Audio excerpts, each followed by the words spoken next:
of that. Why? Because it would look so egregious, ladies and gentlemen, that he would not speak on behalf of the humanitarian aid of Cuba, whilst where we would find out yesterday that they have cut off ties with the humanitarian aid in Cuba. And I'm telling you, I'm going to give you guys some serious perspective today. All right? And some insight into that situation. All right? Because the United States and Rubio seem to want to make Cuba appear like a monster and talking about human trafficking and those things.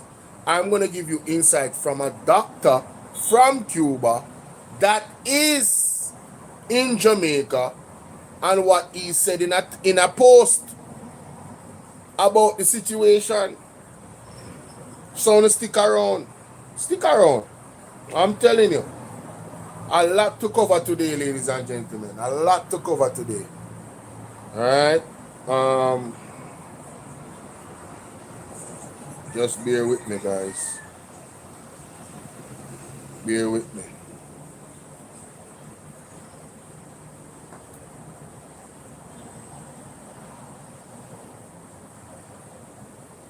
No, man. Big up Jain, man. Big up Jain, man.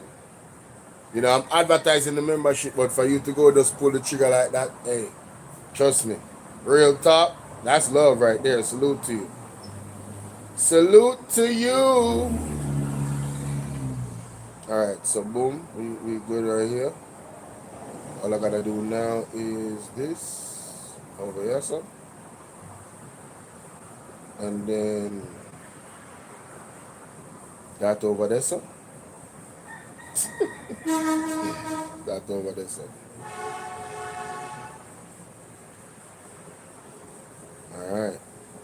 Okay. Copy that. Paste that. Delete this. Let's go.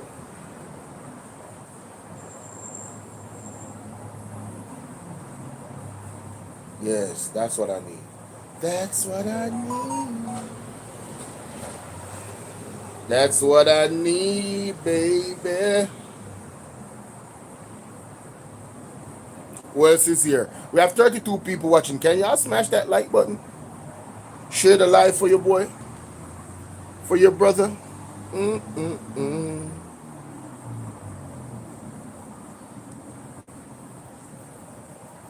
If you donate to the Cash App, guys, let me know, okay?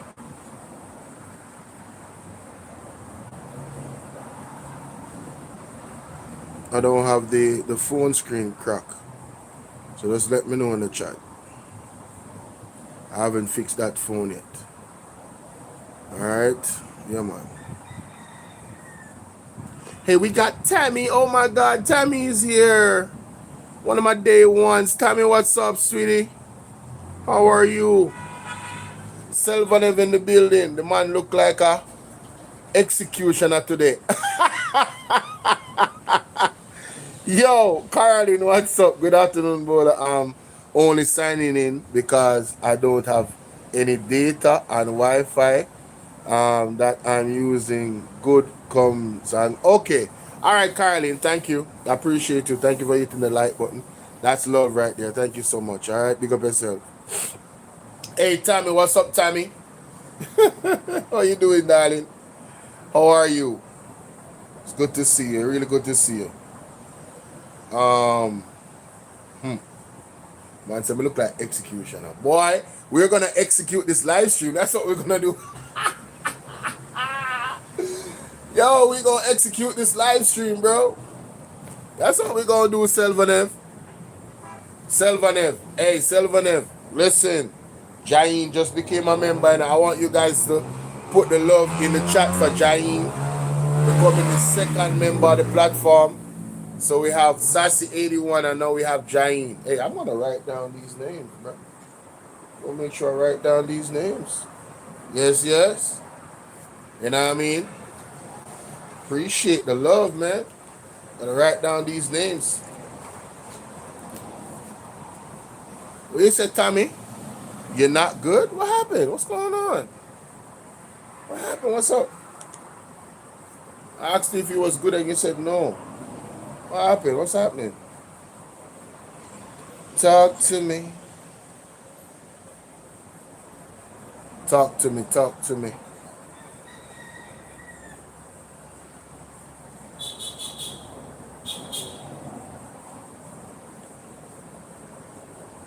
Talk to me. Talk to me.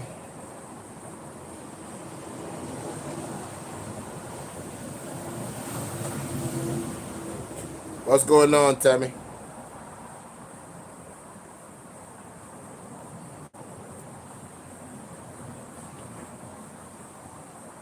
What's going on? Thank you, Jahin. I really appreciate that, man. Trust me. Really appreciate that. It feels good to be valued, you know? It feels good to be appreciated. Alright. So let's get into this. Let's get into this. Let's get into this. Let's play this first.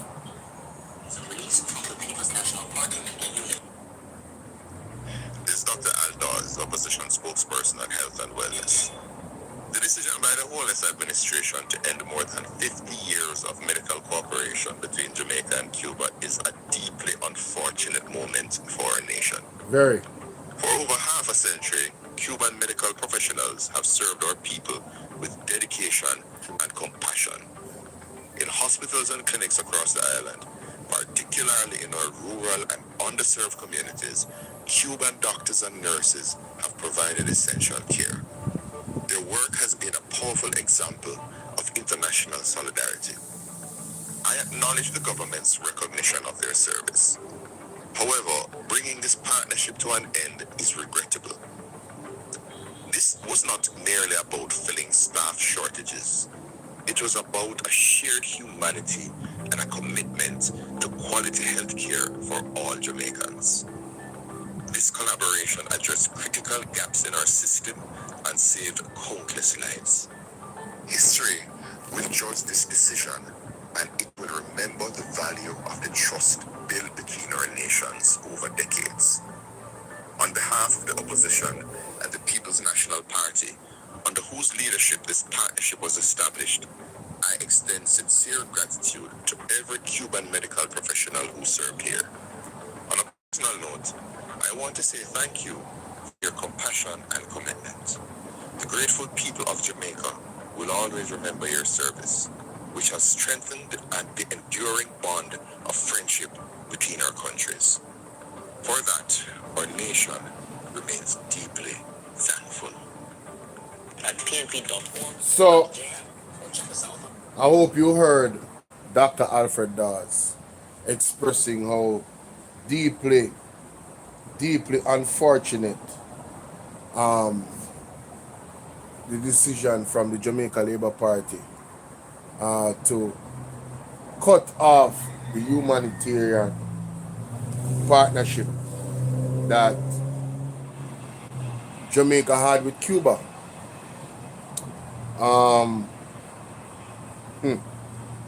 Tell you, boy, tell you. This post from the Cuban embassy in the US said there are powers that will never forgive Cuba for its humanity. For over 60 years, Cuban doctors have arrived first where the world arrives late. They don't go to do business with pain. They go to heal it.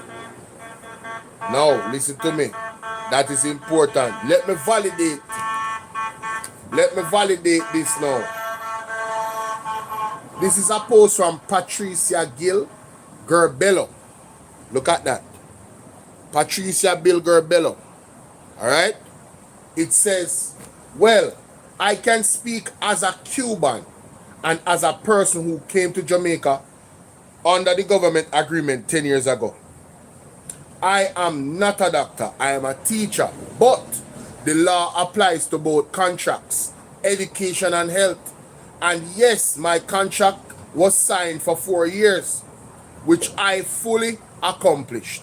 And yes, big percentage of my salary was going to Cuba every month. But I agreed the terms and signed it. You hear what you say? Yes, a big portion of the money went to Cuba every month. But they agreed the terms and signed it.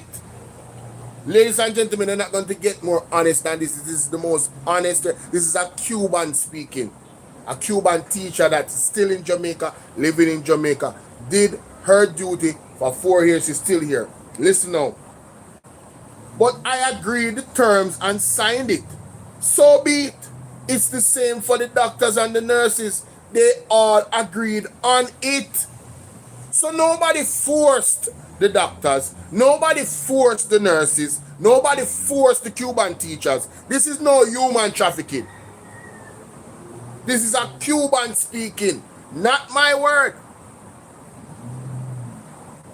Okay? Let's get that straight. Not my word, Jamaica. This was a screenshot of the post. See that? Hold on. My bad. I went to Instagram. Sorry. See there? See there? That's a screenshot of the post. See there? See there? You see? See? Alright, cool. It says that, she says that it's the same for the doctors and the nurses. They all agreed on it. But the big question is Jamaica ready for giving up the Cuban doctors and run the hospitals and clinics where mostly Cubans work in? Janet, how you doing? Want to hear the question?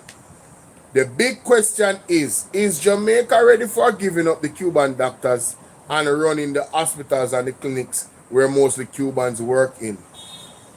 Mostly Cubans work in the hospitals, Jamaica. Especially in the rural areas that need it the most. The Cuban doctors and nurses. The person says, I currently live here and trust me, we are going to suffer because no doubt Cuba doctors are the best. Big up my fellow people. Mighty God. That is coming from a Cuban doctor.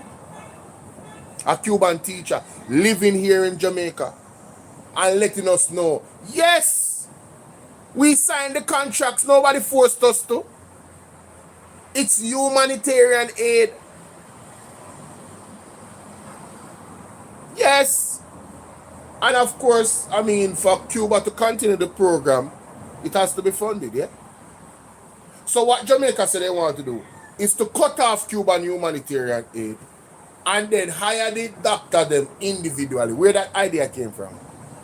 The United States, bro. It's just the truth. It's just the truth. Cuba has sent us aid so many times, like they were really the first. They were there before anybody else, and we really, really violated that.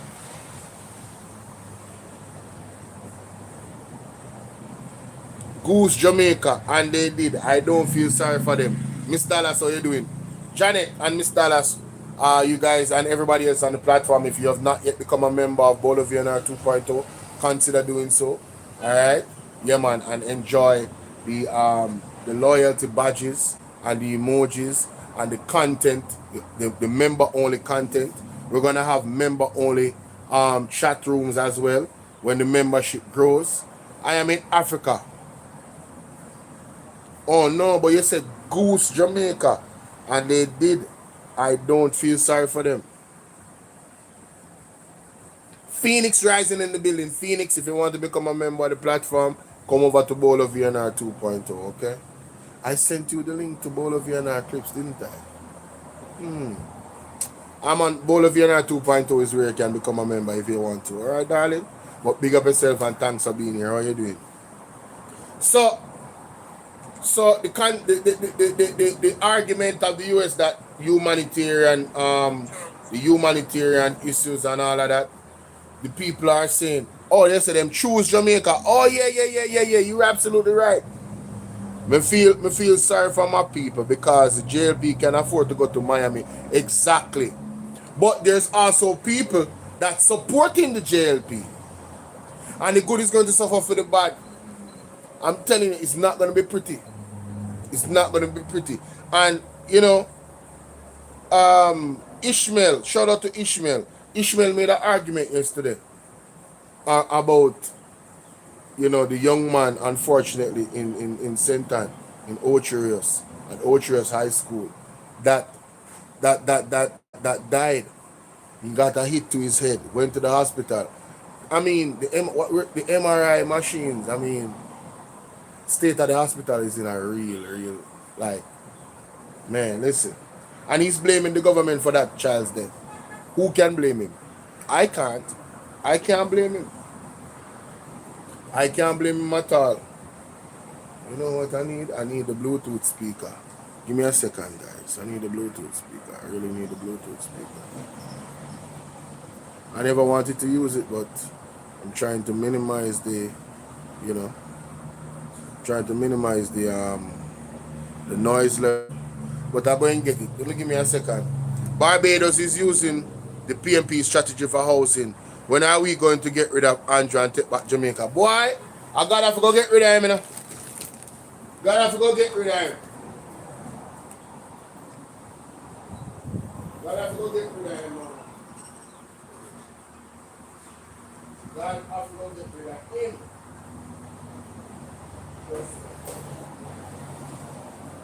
Only God can do it. Yes, He can. Only God can do it.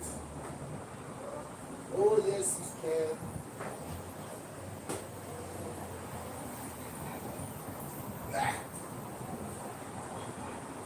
I'm coming, my people. I'm coming. Thank you for your patience.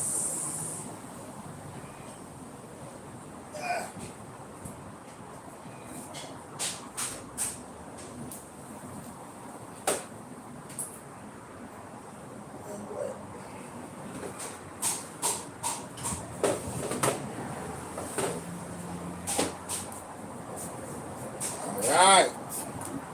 Yeah, man. Yeah, man. Yeah, man.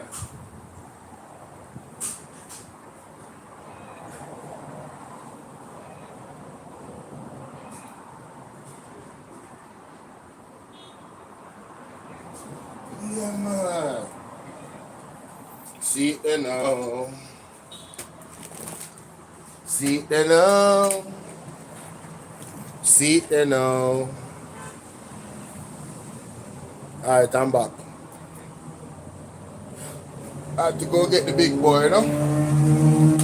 And the charging part and stuff.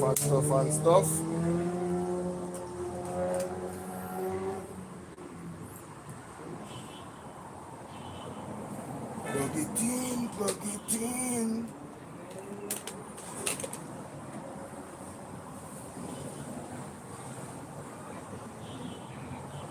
Alright, perfect. Perfect. I don't want anybody get jealous when they start eating my mango, you know. Don't want nobody get jealous when they start eating my mango. Alright, people? Alright. Patrick in the building, Wagwan, the general. Brandon Hill, St. Andrew, log in. Big up yourself, my brother. Every time. Yeah, man, like this video, share this video with at least 3 persons, ladies and gentlemen. At least 3 persons, 10 persons. We want to get to 50,000 subs over here on BOLO V&R 2.0, and we want to get to 15,000 subs on BOLO V&R clips. Let's connect this. Connect this Bluetooth here. Bluetooth. Alright, wonderful. Should be able to.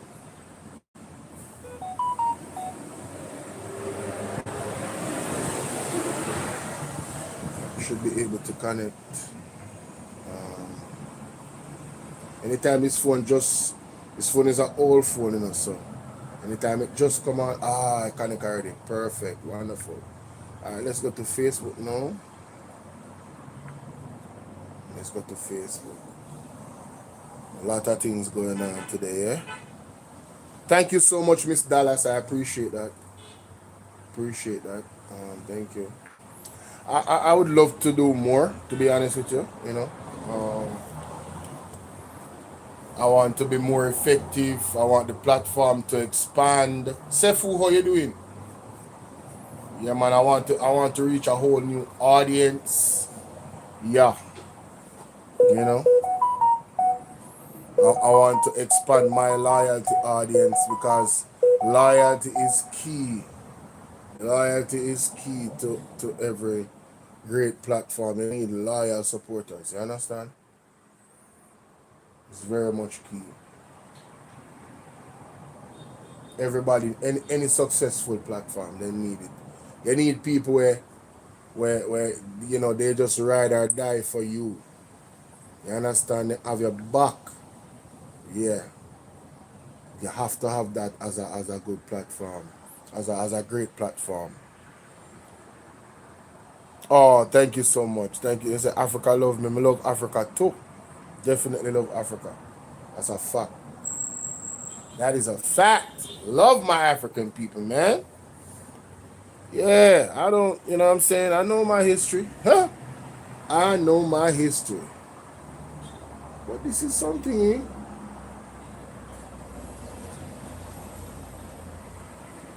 Why did my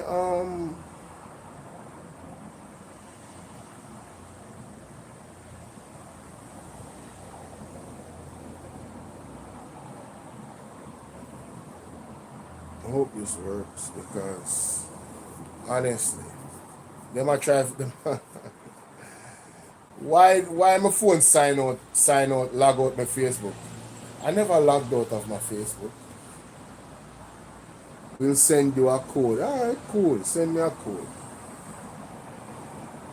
Send me a code. I'm waiting on the code.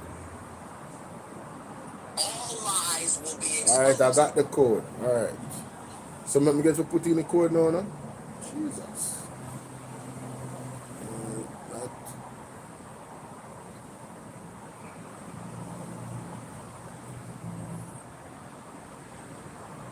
Nobody else don't use the phone, but the phone sign out on my Facebook. Can you imagine? Sefu say big up night, but Sefu, if do you see an option to become a member? If you see an option to become a member, I don't know where you're at, if you're in Jamaica or foreign, but if you see if you see an option to become a member, I'm encouraging you to become a member of the platform. Alright, my brother? Karen, how you doing? How are you, my sister? Bless up yourself. Rotted. So Daryl Vaz in a parliament. Is a release from the People's National Party Media Unit. Yeah, here we go. Here we go. I am extremely concerned about the growing inconsistencies and uncertainty surrounding the government's park road rehabilitation program. Recent statements by Minister Robert Morgan regarding the scope and progress of the program appear to contradict previously published budget estimates and earlier commitments made to the Jamaican public. The timeline and scope of the program have shifted significantly. While Spark was originally presented as a relatively short-term initiative, with the project duration being from January 2025 to March 2028, recent information from the estimates of expenditure suggests that the program implementation may now extend as far as 2030. There is also confusion regarding the actual scale of roadworks to be undertaken under the program. Minister Morgan indicated that Jamaica has approximately 26,000 kilometers of roads, yet Spark will only address 1,200 kilometers according to the minister. I also note that this figure even contradicts what is in the book for the estimates of expenditure, because that figure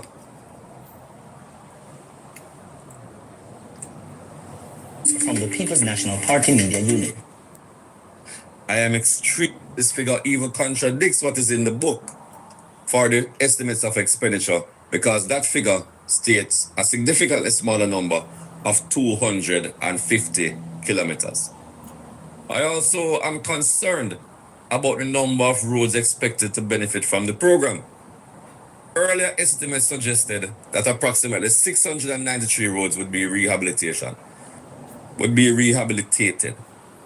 That is 630 parochial roads and 63 main roads, with each constituency receiving an average of 10 roads each.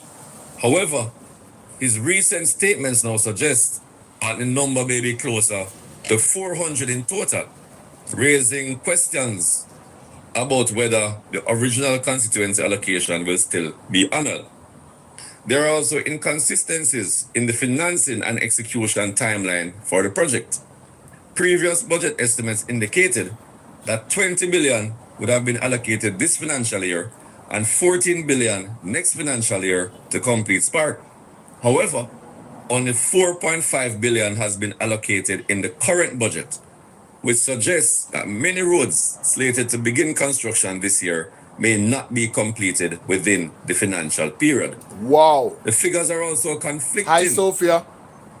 With regards to how many roads have actually been instructed to commence. Mighty God. During the recent Standing Finance Committee meeting, Minister Morgan reported that about 163 roads were instructed to commence. At another point, he said 300, while other reports suggest that the figure could be as high as 401. These discrepancies require urgent clarification. The Jamaican people deserve clarity and transparency when it comes to a program as significant as Spark. We have heard different figures regarding the number of roads to be repaired, the kilometers to be covered, and even the number of projects that have actually begun. When the scope of the program appears to be shrinking and the budget allocations do not align with earlier commitments, it raises legitimate questions that must be answered. While, as opposition, we support efforts to improve Jamaica's road network, the government must ensure that the program is implemented in a transparent and accountable manner. Road rehabilitation is critical for our communities, our farmers, and our economy. However, the public must be given accurate information about what will be delivered, when it will be delivered, and how the funds are being allocated. I am calling on the government to provide clear and consistent updates to the public and Parliament regarding the implementation of Spark program, including the confirmed number of roads, the timeline for completion, and the distribution of projects across constituencies. At pnp.org.jm or check us out on Facebook at Jamaica PNP. Here's a release from Jamaica. Only hear that? Inconsistency in our numbers.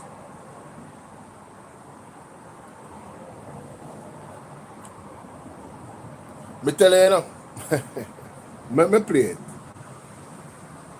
Let me play it. Hey, God's word have to come to pass. You see God's word have to come to pass. Let me play it. Because all of this will happen now. This can cause your video to be getting low view, or this one. I will show you how you can turn up your settings before you make any post of any. Lord have mercy. Phone slow, yes, man. Alright. Let me go to this, ladies and gentlemen.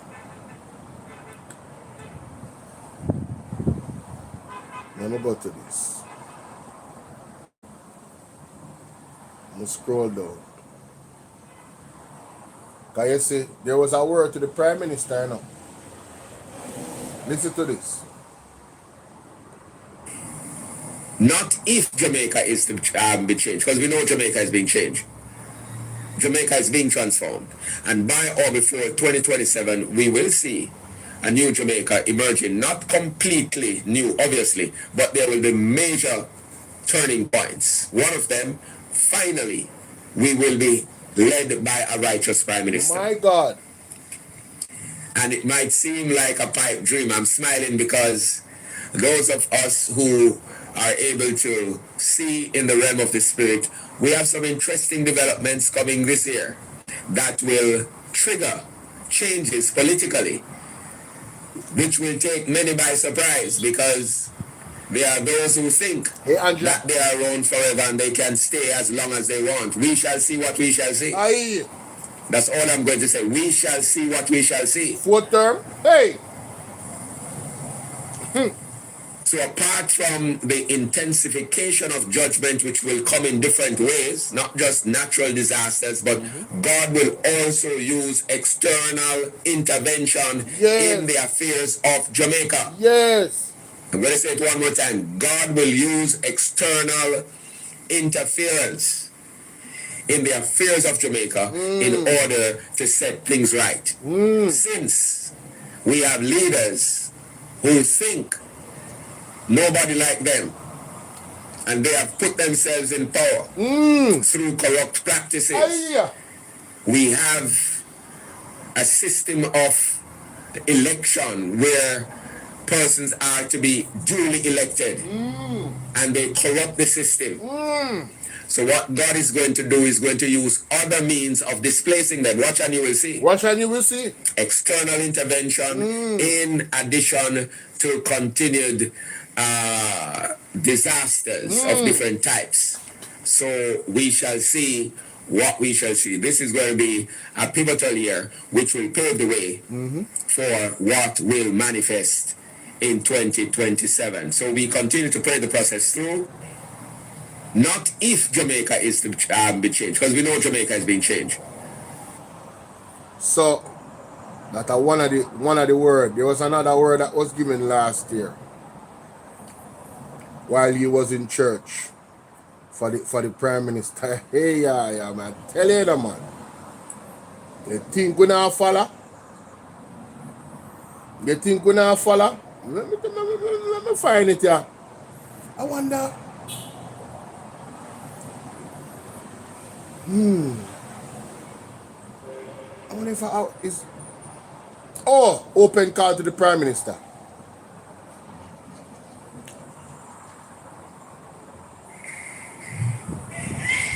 So woe be unto those who are partnering. Ryan Campbell, what's up? With the revivalists. Partnering, hallelujah, with the Rastafarians. Partnering with the New Agers in the so-called interfaith collaboration. The Lord says, I am not a part of it. And I shall show open signs of my displeasure, said the Lord. Again, count 40 days from October 28th, when Melissa made landfall. The Lord says, watch my hand, watch my finger as I move across this nation. And so this again is an open call to the Prime Minister of Jamaica. Remember, the prophetic word is that your victory shall be a Pyrrhic victory. And if you think you see turmoil and hardship and difficulties, you ain't seen anything yet, said the Lord. For the longer you take to comply with my instructions, the more difficult it will be for you to govern the nation. The Lord says, I will make your brief tenure, hallelujah, that's very interesting. I will make your brief tenure tenuous, said the Lord. Tenuous and painful, said the Lord. You still have the chance to listen to my voice. The Lord says, I have exposed you to my servants of the Lord over the years. You know the authentic vessels of God. Align yourself with them so that I, the Lord God, can extend grace, mercy, and favor to you so that you will be able to to navigate or lead this nation through this moment of unprecedented crisis. The Lord says worse is up ahead if Jamaica does not turn. Worse is up ahead if Jamaica does not turn. Let me say it one more time. Worse is up ahead if Jamaica does not turn. You remember good? You hear that? The Lord said, I will make your brief tenure tenuous. Pyrrhic victory. Go and look up what Pyrrhic victory mean. This was the 6th of November 2025. Fast forward. Let me go to the next video. We'll reset the post. Listen to this. Listen to this. And we thank God we are seeing more and more church leaders speaking up about the 3 days. We are seeing an increase in that, and we are happy. Which 3 days? The 3 days is what was told by the Prime Minister for years now, that declared Jamaica shut down for 3 days for fasting, prayer, and repentance. The government has ignored God's call. The government has ignored God's call. So listen to what happened to them. Because initially it was the impression that, oh, it is Shuttleworth's idea. Poor me. Huh? Me? My idea? Not my idea. So more and more as I'm seeing others, men and women of God, waking up to the reality and also daring to listen. They are now coming forward and said, it's 3 days. Yes, it is. And the Lord had made that clear some years now. Years. And we will continue to say it, because that's what the Lord requires. Not some little prayer breakfast here and prayer breakfast there, or person saying, oh, we're going to be wearing black and we march. No, that's not what is required. What is required is that the nation of Jamaica must be locked down for 3 days. That is what is required. Hi, Colin. And then, as a nation, we will move the heart and the hand of God to extend mercy and to shift things and reset things in this island of Jamaica. Failing that, we will continue to see conditions deteriorating in Jamaica. Yes. Through different types of adversities. Yes. Including cataclysmic ones. And also, what is now looming is external intervention into the affairs of this nation, which will lead to forced resignation of political leaders stepping down, yes, and also some of them being arrested publicly. That is looming, and I'm speaking prophetically, as the Lord is showing. Hallelujah. Which would also tie into the prophecy of ruffling of feathers, plucking out of feathers, and clipping of wings. Yes. So if we don't repent, these are a number of things that are in the offing, and we will just see them unveiling or unfolding right before our very eyes. And we thank God we are seeing more and more church leaders speaking up about the 3 days. We are seeing an increase in that, and we are happy, because initially it was the impression that, oh, it is Shuttleworth's idea. Poor me. Huh? Me? My idea? Not my idea. So more and more as I'm seeing others, men and women of God, waking up to the reality and also daring to listen. They are now coming forward and said, it's 3 days. Yes, it is. And the Lord had made that clear some years now. And we will continue to say it, because that's what the Lord requires. Not some little prayer breakfast here and prayer breakfast there, or person saying, oh, we're going to be wearing black and we march. No, that's not what is required. What is required is that the nation of Jamaica must be locked down for 3 days. That is what is required. And then, as a nation, we will move the heart and the hand of God to extend mercy and to shift things and reset things in this island of Jamaica. Failing that, we will continue to see conditions deteriorating in Jamaica through different types of adversities, including cataclysmic ones, and also what is now looming is external intervention into the affairs of this nation. Yes.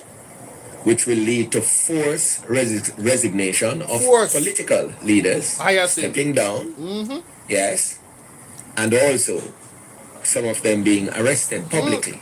Hey. That is looming. Yes. I'm speaking prophetically, as the Lord is showing.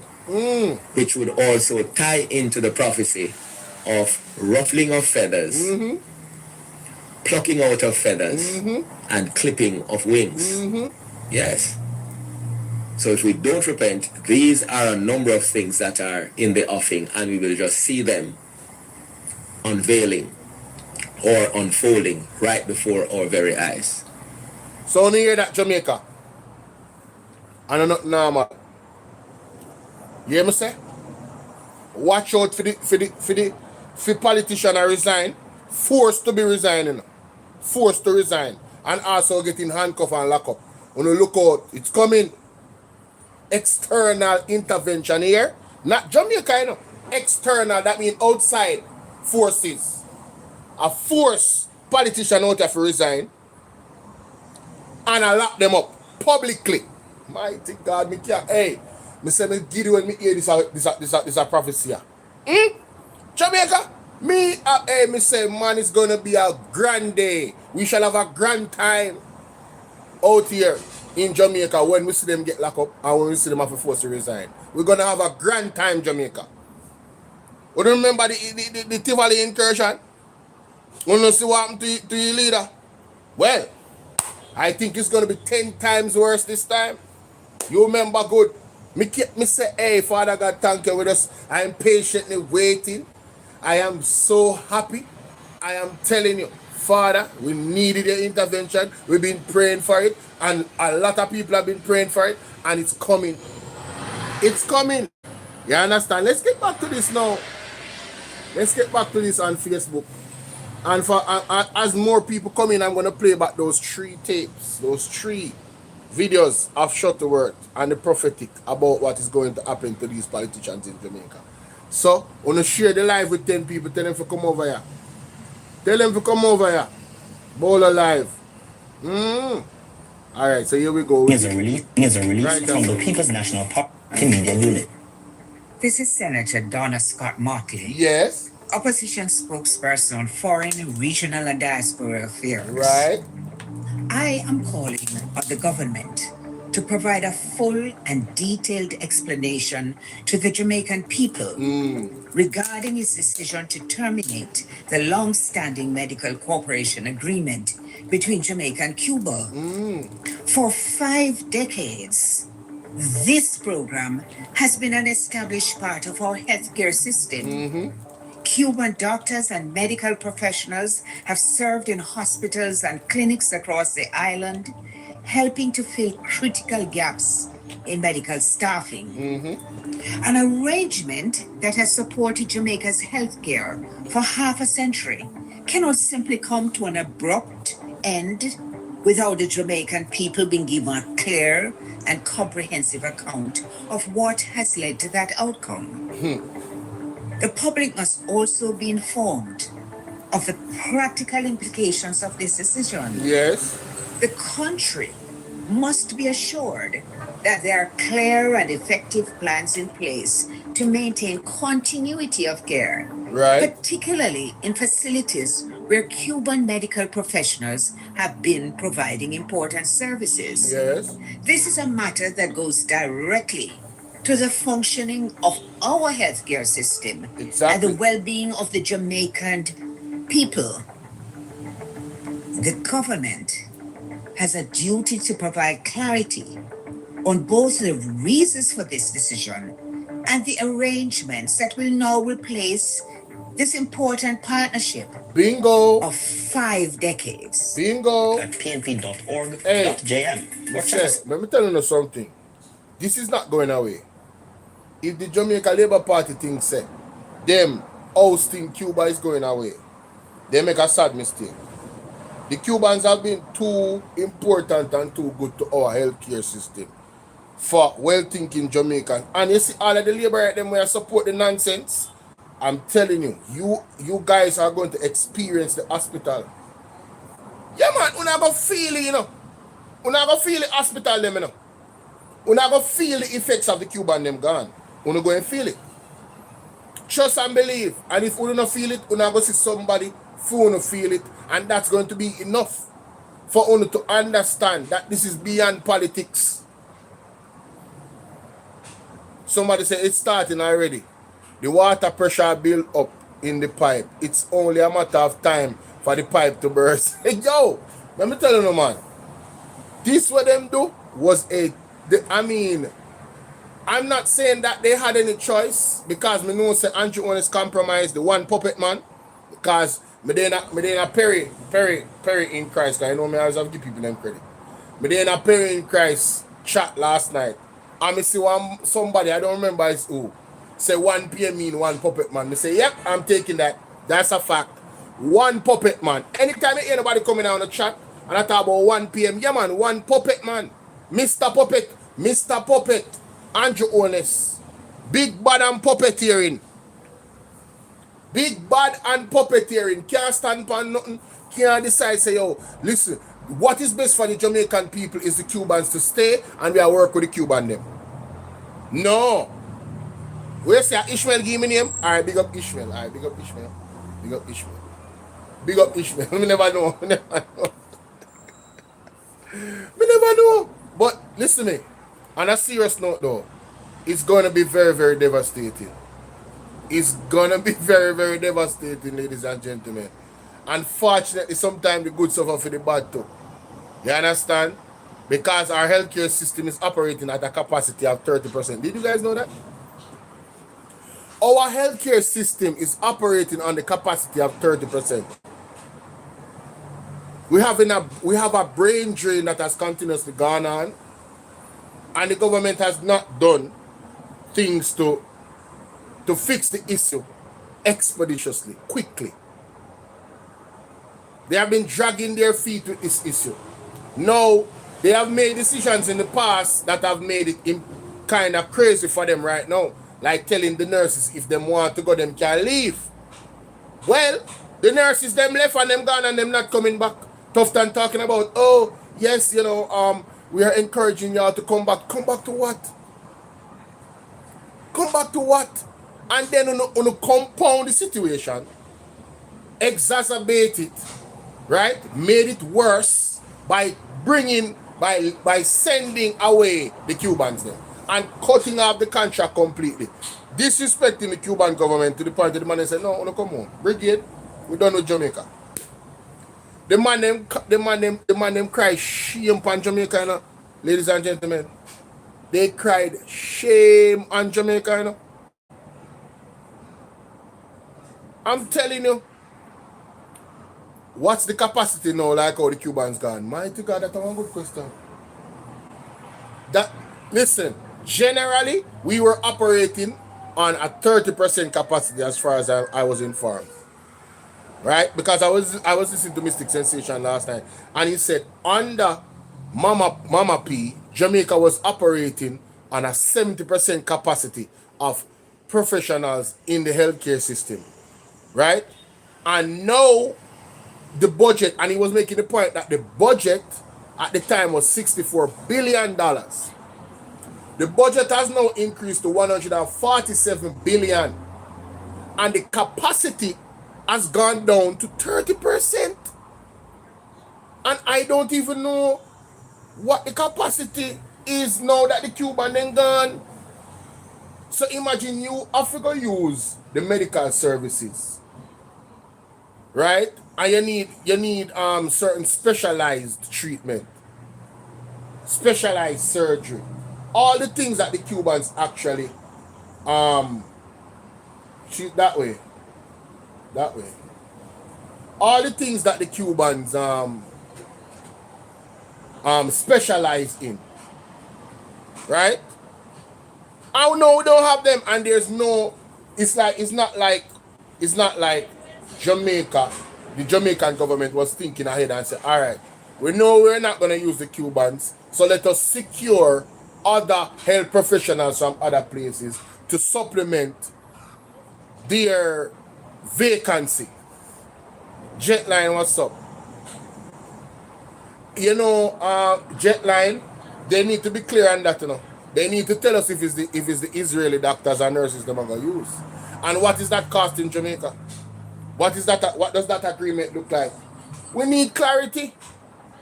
They have us out here, BOLO at 10%, it's no. Lord of mercy. Then, but hold on there. Remember, say, doctors came out, you know, and stated that you have doctors working from Friday up until Monday, you know. You have one doctor deal with 30 odd patients, you know. It's crazy in the healthcare system, you know. It's really, really bad, you know. It's a crisis, you know. And then you have Corner Regional Hospital. You notice that the dome that them say they're going to fix, it don't fix all now. Hey, let me tell you something, man. This government, me say, Father God, you are just God. Anybody where we get locked up, we want to then lock up. Anybody where we get run in terms of being forced to resign, we want to then forced to resign. Anybody we're supposed to pay about Jamaica some money, we want back with money. Father God angry. You're a liar, you're the judge, you're everything. Deal with it through, Father God. Deal with it through. Deal with it through. Because the man never mash up Jamaica. The man never mash up Jamaica. This from the People's National Party Media Unit. I am extremely concerned about the growing inconsistencies and uncertainty surrounding the government. We deal with the road, man. Here's a release from the People's National Party Media. The People's National Party Media Unit. This is Philip Horwell, opposition spokesman on energy and telecommunications.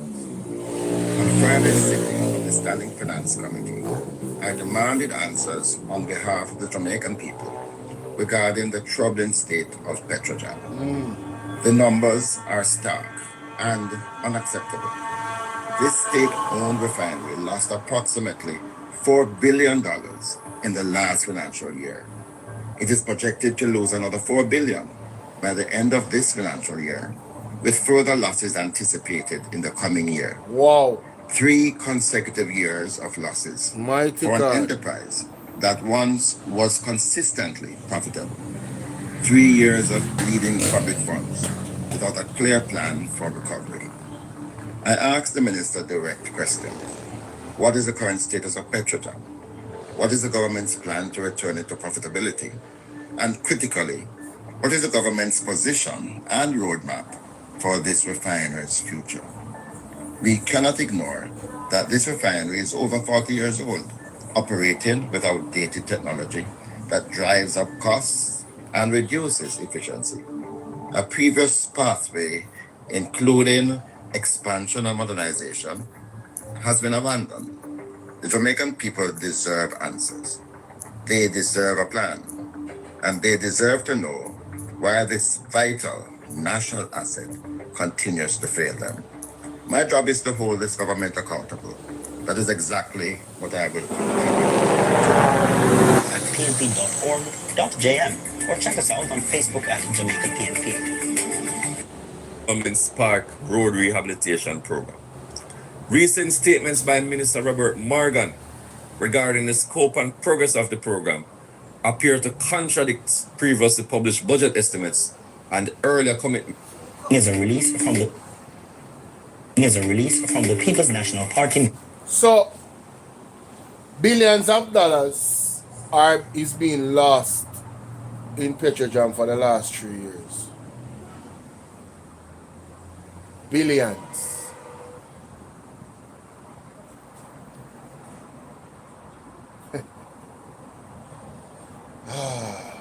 Jamaica, we really need Jamaica to be rescued, and only God can rescue us. You understand? Be a criminal. Be a criminal. Just criminal for days, for months and decades. Be a criminal. I don't know why this thing is not touching her, but like, give me a warm time. Peer criminal. So we deal with Dr. Dawes. Alright. I'll go to my phone now. Go to my phone.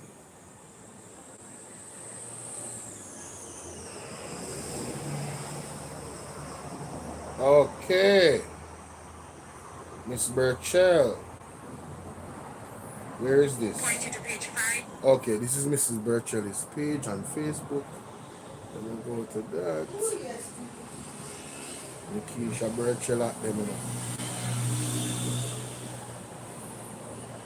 Hey, me say whole government under pressure from the PMP for the last 2 days. Me say Mr. Keisha Burchell at, I mean, what's she name? What's she name? Size 14. Me say size 14. Hey, size 14 under pressure. Uri Clark under pressure. Desmond Mackenzie under pressure. The Minister of Health under pressure. The whole of them under pressure, you know? You come like them dread this idea. Like, why this day had to come? When we all had to really answer questions from the People's National Party. Hey, me know why you nobody come tell me say PMP now work. Wanna go away. Stop it. Because you see question them with the PMP raising. If it wasn't for them, no we wouldn't even know about these things. A lot of us wouldn't even be aware that these things are an issue because we don't know the intricacies of how things work. So we should salute the People's National Party. Salute them for being on point. You understand? Yes, that more I tell you know. In a real life. But make we hear Mr. Keisha Burchell right or something. Why think that's so much video you put out?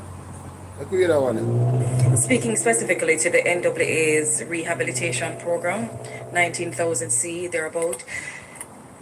In the instance of South St. James, which is a landlocked constituency, and following the arrival of Hurricane Melissa, the major access way into the western part of South St. James has been cut off at Spring Mount, which is in east central St. James.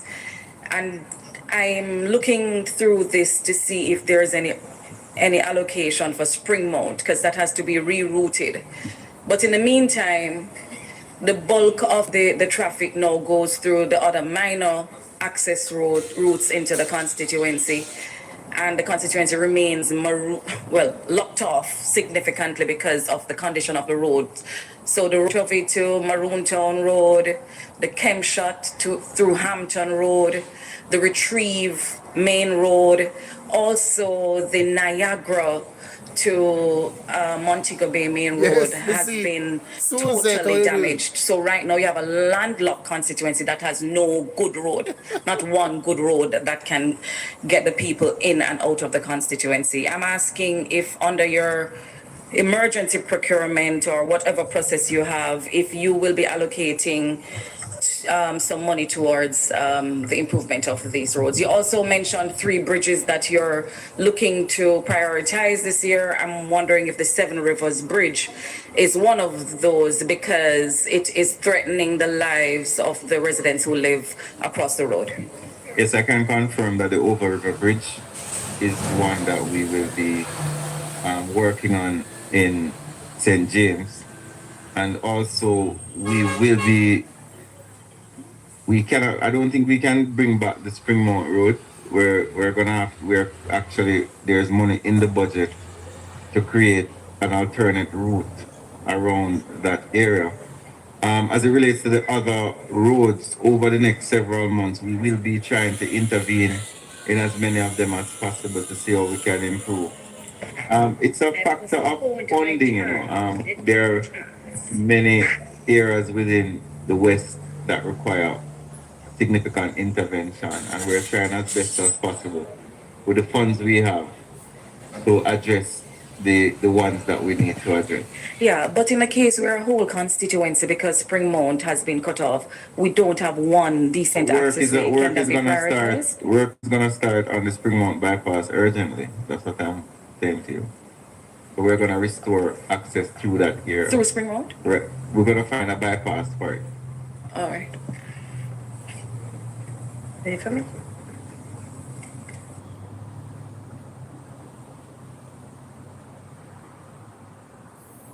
So, Nikisha Burchell at them was so St. James. Hey, me know say people them don't love her because she not play. Anytime she come parliament, any opportunity she get. South St. James, the issues them most South St. James have to bring up. You remember good? Why did it do that? Thank you to your team. All Minister right. Morgan, thank you, Minister, and thank you to your team. I want to bring your attention to page 40,013, which speaks to disaster preparedness mitigation, specifically Hurricane Melissa relief and recovery. I believe $10 billion has been allocated to assist with this effort.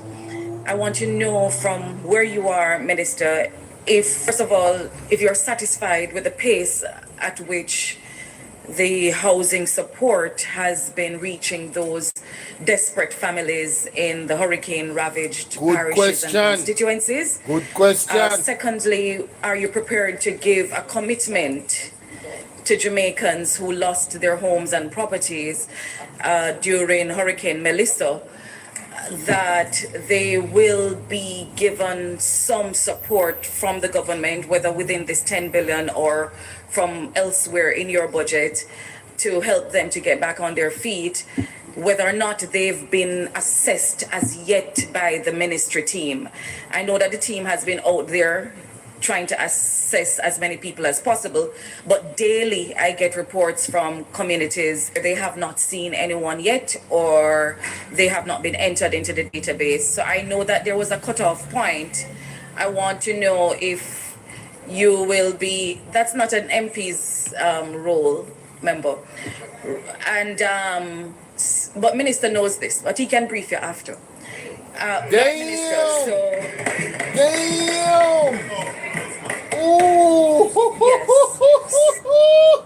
point you to page 5. I want to bring your attention to page 40. Well on. Them don't know say Nikisha Burchell is not the one. They don't know say Nikisha Burchell sharp. Listen, I love this lady. Let me tell you something. These people don't want to see me in a parliament. I have the same energy as Nikisha Burchell. Yeah, man. In a real time, may I check you. That is not the role of the MP. Get your facts straight if you don't know what you're talking about. Get away with all these derogatory things. Can't remember, you know. Mommy, when I come back, I do something for me, yeah? Yeah? When I come out of the room, right? Yeah. Because Andrew Owens made it very clear in Parliament. I don't know if you guys remember when he told us, pass the computer for me on the charger. The small one. No man, the other one, the small one, man. Yeah. Can't take up like the big old machine that come out of right now. Andrew Owens made it very clear, ladies and gentlemen, what the role of the MPs are, what they are responsible for, what they can and cannot do. Because remember, he kind of put Isaac Buchanan and tried to son him in Parliament, saying, oh, you know, you are young and all of this. You remember Jamaica? You remember?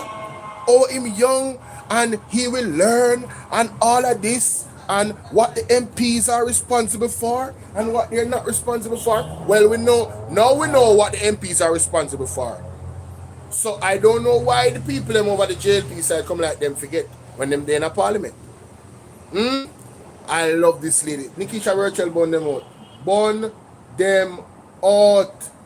That's why them come to parliament and ask you, the minister. 2013, which... That's why they come to parliament and ask you, the minister, with responsibility. That's not an MP's role. That is member. That is it. And, but minister knows this, but he can brief you after. Right, minister, so... Yes. Responsible Minister Charles, can we give an assurance to those who still live under zinc roofs and tarpaulins that even if they are not yet in the database, they will be somehow captured by this 10 billion or otherwise? And also, second question, if you have not yet received a text message from the ministry for assistance under the roofs program, how long should you wait before you go to the NIS office for further instruction? Because the vast majority of persons have not yet received their text message. Thank you. I want to thank you, member. This issue is beyond important. And I know as a fact that you are in a constituency that has been heavily impacted. And you, as a member of parliament in that area, would be laden with a burden that others might not appreciate. I want to say to you that the government has implemented, based on very deliberate and strategic decisions, a system that is accountable, is equitable, and that affords everyone that has been assessed and verified an opportunity to receive a benefit. It may not be under roofs, which is the $10 billion that you see here, but it would be a benefit under one of the 6 elements of the shelter recovery program, which includes the government-led repair, where JDF may go in and actually bring material, bring labor, and fix your roof. Once you have been assessed and verified, it is our intention that you will fall under one of those elements. Now, the issue has to do with assessment. And I know that there are some persons who say they have not been assessed. And I say that in that way, very particularly, because when we do the assessments, a part of the verification is to send that listing to the spatial data experts for them to do an overlay, what we call cleaning of the list. What we have found is that you have, for instance, it's only today how you do it. May have one name from one individual in multiple households, and that is not permitted.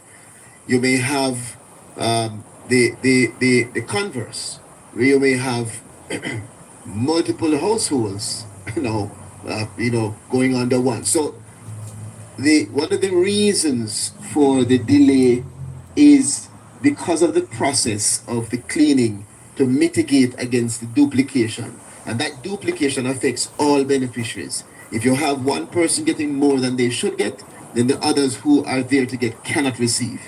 All right, so we have a process, MP, and I want to assure you that it's a process which we have gone far and wide in trying our best to get as many persons assessed. Anytime you want labor rights say far and wide, I lie them at you. Anytime you want labor rights say far and wide, remember what Andrew wanted to say far and wide? Lie them at you.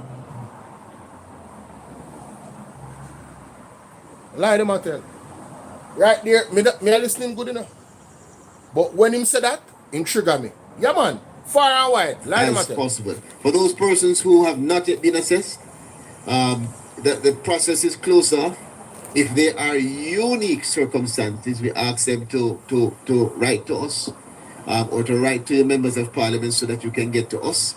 But in large part, we are now focused on addressing the more than 98,000 households that have been assessed, and to make sure that those 98,000 households are verified, they go through the process of cleaning, and that they can receive their benefit as quickly as possible. Several persons have received benefits so far, but not the large part. And let me tell you why. We've had a $10 billion initial allocation to treat with the persons who at that time were between about under 70,000 household assessments.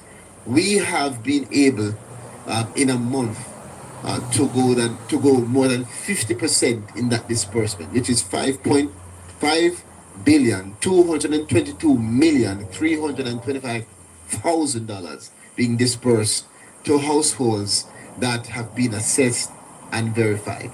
We have much more to go, but again, it is a process. It's the same staff, that do the assessments are the same staff doing the verification, the same staff doing the disbursement. So we ask the patience as we move quickly and in context. Why is the same staff doing everything? Why would not hire more people given the urgency? Why the people them should be more patient after 5 months? Brother, uno just baga. They just baga. Them not ready, you know? I think, yo. In context, Them member. not ready. In context, lastly. Them In not context, ready, brother. I'm not ready, brother. I know that you're under pressure. Uno not ready. You are under pressure as we are under pressure. Because constituents want and deserve that benefit now. I want them who are listening to understand that in other countries, it's taking 3 to 4 years for completion of disbursement. In Jamaica, we have started, based on instruction of our Prime Minister, within 2 to 3 months, and we have almost half the initial allocation within a month. So we are on our way. Again, I will never use the word. Yes, those 5.2 have received their code, their text message, their prepaid card in different modalities. For some. But those are issues also that we are working through. It's the first time we've ever done it this way. We're trying to become more efficient. With that efficiency comes some issues, but we're working through. Real baga. Let me connect to my computer here, man. Real baga government. Real baga government.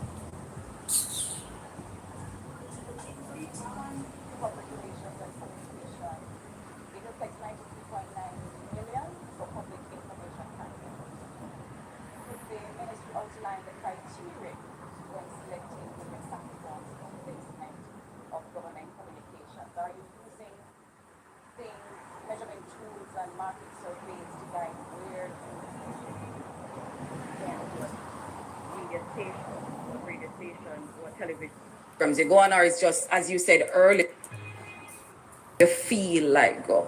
No, I think that one tends to be a little bit more. Point you to page 5, activity 11662, public relations and communication. It reflects 93.9 million for public information campaigns.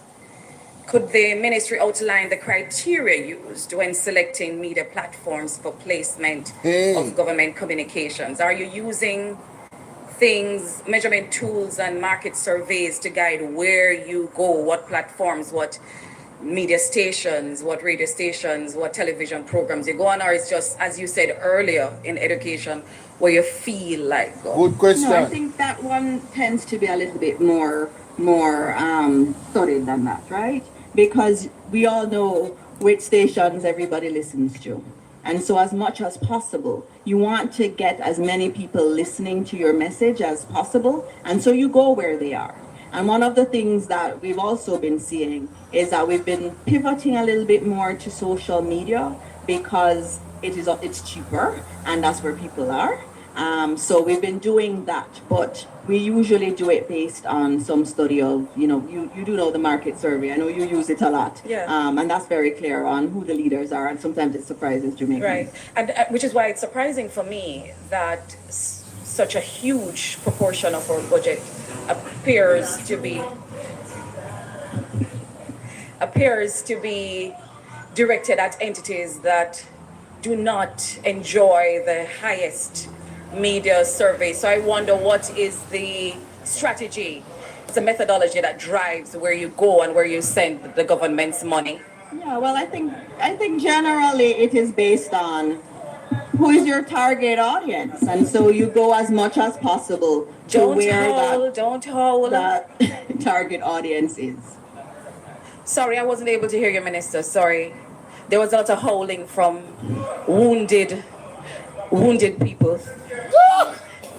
I can't hear her. Minister, we out of time. I'm recognized. Hey, Mr. Nikisha Birchall, if me ever meet you, just look on my face, good. You see me? When you see me coming, I'm gonna hug you and kiss you, okay, baby? Mr. me too love this woman. Don't, when you see the beer, when you see the big statue coming, it's all love, babies. Don't howl. Don't howl. Don't. Me say, hey. She said it without saying it, you know. Ocean wide, she talk about, you know, Jamaica. Ocean wide. Why is so much of our government money going to ocean wide? And they don't have the biggest audience. They don't. They don't. I be a bots, Jamaica. Bots. You know bots? Bots. It's fake views. Just look for them interaction and look for the individual them in the chat. When you look on a show like Andre show, real people, 15,000 strong. When you say Antonio, you got something, just go vote for Mr. Keisha. Guys, listen. So when you go on the live, right? You see this, right?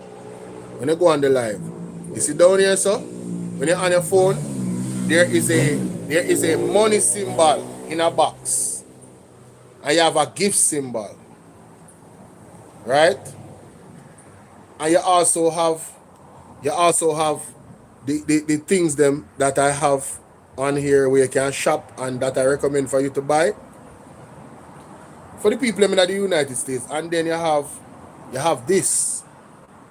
So when you click the money symbol, memberships, you can access membership, super chat, gifts, and you can also buy member. What are you doing, chill? Come over to BOLO V&R 2.0.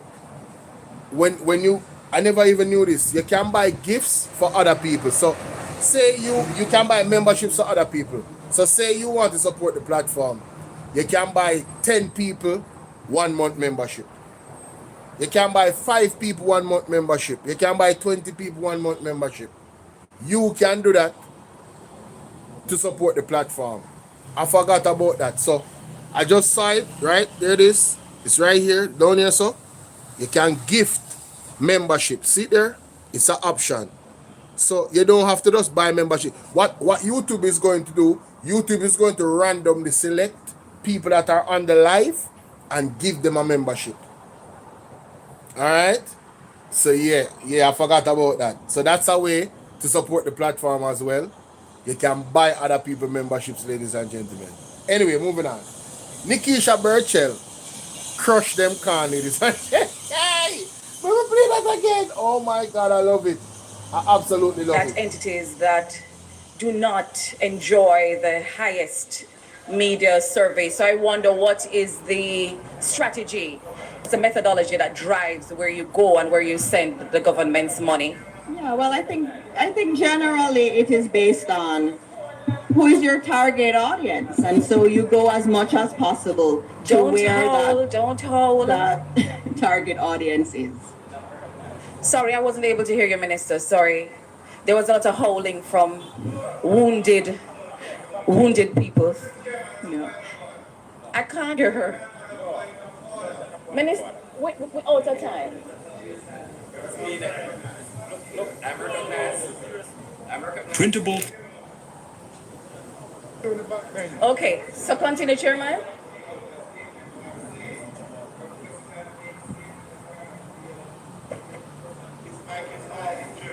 Yes, they might have been available. It does not open. Just a minute, Minister, member. No, member. The question, you said the minister might not have the answer to those questions. Allow the minister to say, I'll supply them later on. Thank you. Well, we can cut her off. Thank you so much. Thank you for the protection. At the moment, I'm in love. Members say the man didn't like, thank you for that information. Wanda, just to follow up on what you raised earlier. Miss Burchell, do not indulge. Do not indulge, man. No, don't. You cannot even be momentarily in love with a man like that. Do not do it. I know you're being sarcastic, but don't even be sarcastic. Seriously.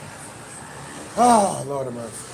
Same line item in terms of how we ensure that we're efficiently using government resources. Are there eligibility criteria governing the media entities that receive or placement? Do we look, for example, on whether or not entities are compliant with their statutory obligations and stuff before we spend our government resources with them? I thought your question was really... Hold on. In other words, are we checking to see if them pay them tax? People don't put some fire emoji in that chat. No. People want to put some fire emoji in that chat with some orange heart for Miss Nikisha Burchell. You see the way how she framed that question? Are you paying your taxes? You pay your tax? Are you paying your taxes? Do we check to see if the entities that we are giving our government, and it's a legitimate question, do you check to see if the people them where we appear to advertise with is actually tax compliant? People, she never said it that way, but that was the exact question. That was what the question was intended to find out. Mighty God, let us hear that again. Big up Miss Nikisha Burchell, this lady. Oh my God, she make my blood bubble, ladies and gentlemen, in a beautiful way. Resources. Are there eligibility criteria governing the media entities that receive or placement? Do we look, for example, on whether or not entities are compliant with their statutory obligations and stuff before we spend our government resources with them? In terms of, I thought your question was really... Well, I thought you were speaking to, if we're talking about television and radio, remember that this ministry has purview over the Broadcasting Commission of Jamaica. Every week I get a notice that said to a station that did something inappropriate. They may have played a song they shouldn't have played. Mm-hmm. And so we are very much cognizant of all of the radio stations, and they are fine.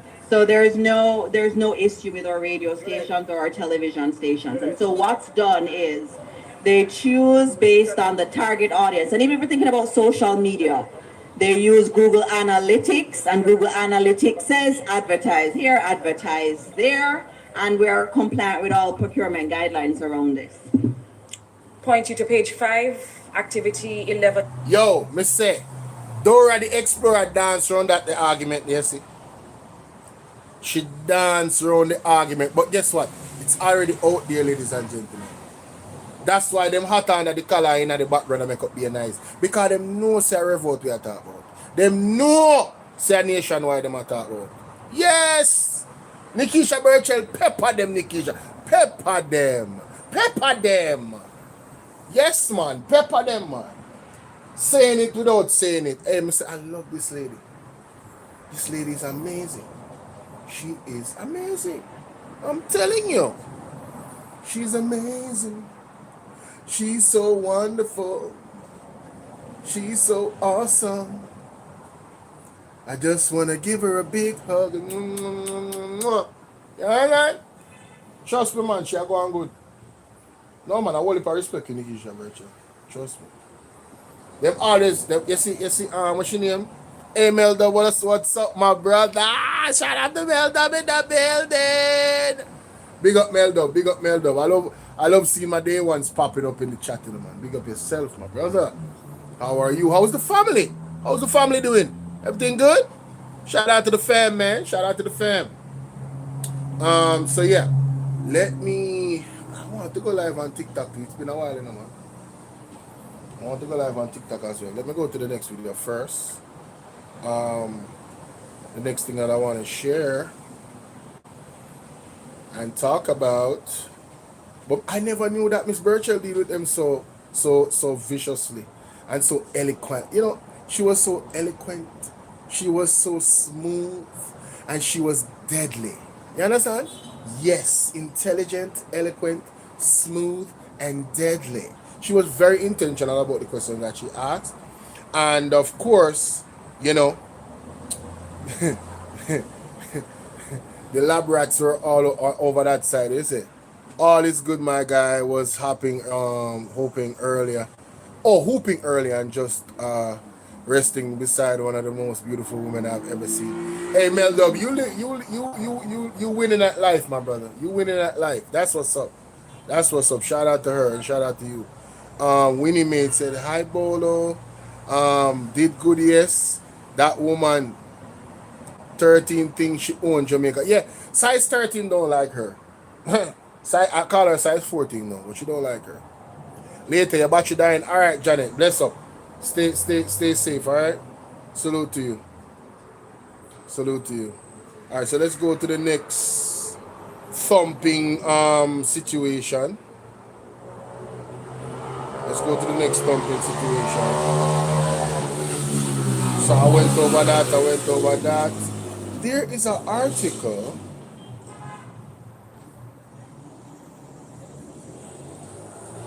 Italy refuses to fire the Cuban doctors.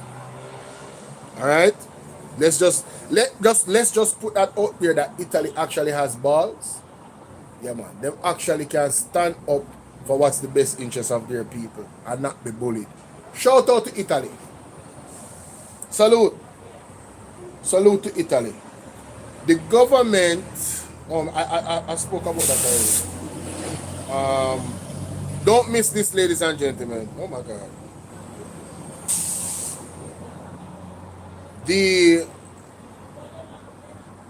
On March 12th, Fixing the Now, Building the Future. President Julian Robinson, opposition spokesperson on finance, annual budget presentation. We cannot afford to miss it, ladies and gentlemen. All right? Cannot afford to miss it.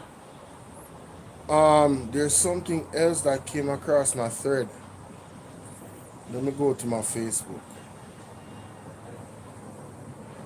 Something that came across my thread. I thought I shared it. What's going on here? Let me just refresh it and go back. Alright, let me go to the cleaner. Go to the cleaner on the computer. Cleaner.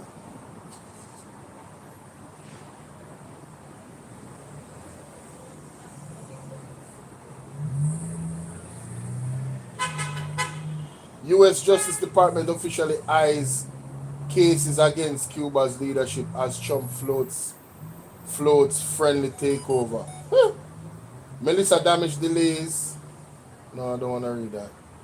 Cuba concern for students on scholarship. Yo, let me tell you something. We have to read this article because, wow, this decision by the government. Listen to this. To oust Cuba. Mighty God. Jamaica's decision to end its 50-year medical cooperation with Cuba has triggered concerns about how the move might impact the country's bilateral medical scholarship program, with at least one scholarship recipient already making contingency plans should the initiative also be scrapped. I pray it doesn't have to get to that point, the student, who requested anonymity, told the Gleaner. The student, who has been studying medicine in Cuba under the scholarship for almost 2 years, said she and her parents have begun exploring other options. I've worked too hard to get to this point because, the scholarship is not an easy feat to get because there are a lot of applicants. But I've worked too hard to get to this point to just not get my degree or not get the degree in medicine, she said. The Cuba-Jamaica Bilateral Scholarship Program allows Jamaican students to pursue full tuition, undergraduate, and postgraduate studies in Cuba, primarily focusing on medicine, nursing, and health sciences. It covers tuition, accommodation, and meals, often requiring a 5-year return service bond. The long-standing initiative has for years signaled educational, cultural, and professional collaboration between the two nations, with hundreds of Jamaicans benefiting. Having the scholarship, now with this situation going on, plays a major factor because it just guarantees that after my time here, I won't be in debt. I won't have to pay to study at all, the student said. The student said she has reached out to relevant authorities to inquire about the status of the scholarship program since the Jamaican government announced the termination of the medical cooperation mission under which Cuban doctors work in the country to fill gaps in the healthcare system. Labeling the decision disappointing, the student said she has been provided with assurances that nothing will change with the scholarship, but she is not convinced. Students confused. I feel like it's not. It could never be that simple because these are very overlapping programs, the student said. It's very confusing because we were told that it won't make a change, but it feels as though it has to end up making a change. Every question is very open-ended and every question has yet to be answered. Minister of Health and Wellness Dr. Christopher Tufton told the Gleaner that there is no current indication that the scholarship program, under which 118 Jamaican students graduated with specialties in the medical sciences up to 2018, will undergo any change. We have not taken a decision in terms of discouraging or preventing or not supporting anyone who is there, he said. As of now, I don't know of any intention to propose any adjustments on our side. The minister noted that it really is dependent on whether the Cuban government wants to change aspects of the program. He stated that the number of Jamaican students on scholarships in Cuba is relatively small, compared with those who are paying their way. There are approximately 320 Jamaican students studying in Cuba, 44 of whom are beneficiaries of the Cuba-Jamaica Scholarship Program. The minister said some have returned home following displacement from the ongoing fuel crisis. The Spanish-speaking Caribbean territory has been struggling with fuel shortages after the United States imposed a blockade in January. Late last month, after the United Nations warned of an escalating humanitarian crisis, the U.S. announced that it would allow companies to sell and export oil, gas, and fuel originating from Venezuela to Cuba. However, it said the authorization was not for direct sale to the Cuban government and would be limited to private sector entities for humanitarian purposes. The student said she had, however, become used to the frequent blackouts since moving to the island for university, and that the most dramatic change is the increase in her transportation cost, which has gone up more than 200% since January. But even so, she is still hopeful that she will be able to complete her studies. I have been through so much here. I speak Spanish. You know, as much as things are very stressful, uncertain, I enjoyed my time here. I've met amazing professors. I've met amazing people. I know I'm learning the culture. There's so much beauty here, and it will just feel like such a waste to be here and then have to leave, she said. Sasha. So that's an experience from a student that does not want to be identified, right? Welcome to the platform. Welcome the people them on TikTok. Big up on yourself. So this situation with Cuba could even affect the students. Tufton is saying that, you know, it's a minimal amount that's on scholarship. I don't care if it's minimal or not. These are people's lives they're talking about. You understand? And those 44 persons that are receiving scholarship, it's huge for their lives and not just their lives. You're talking about 44 families, potentially, that would be positively affected by their, you know, their child or their niece or nephew, you know, excelling in the medical field. You understand what I'm saying? And then you're also talking about how those 44 persons could affect Jamaica or any other country that they choose to go to offer their services in their profession, how many lives they could save. So, you know, this is quite an impactful situation, something that we need to keep an eye on in regards to Cuba and Jamaica relations with the students over there that have scholarships. Now, it is said here in this post on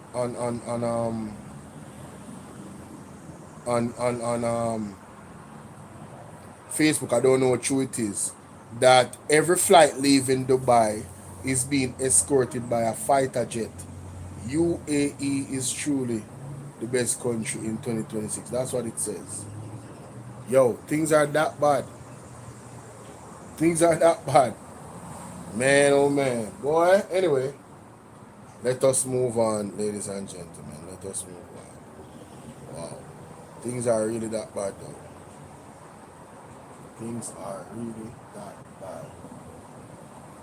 Let me share something with you guys real quick. Mr. 1 p.m. Oh, we have some new people in the place. Mr. 1 p.m. Let me tell you what is going to happen with Mr. 1 p.m.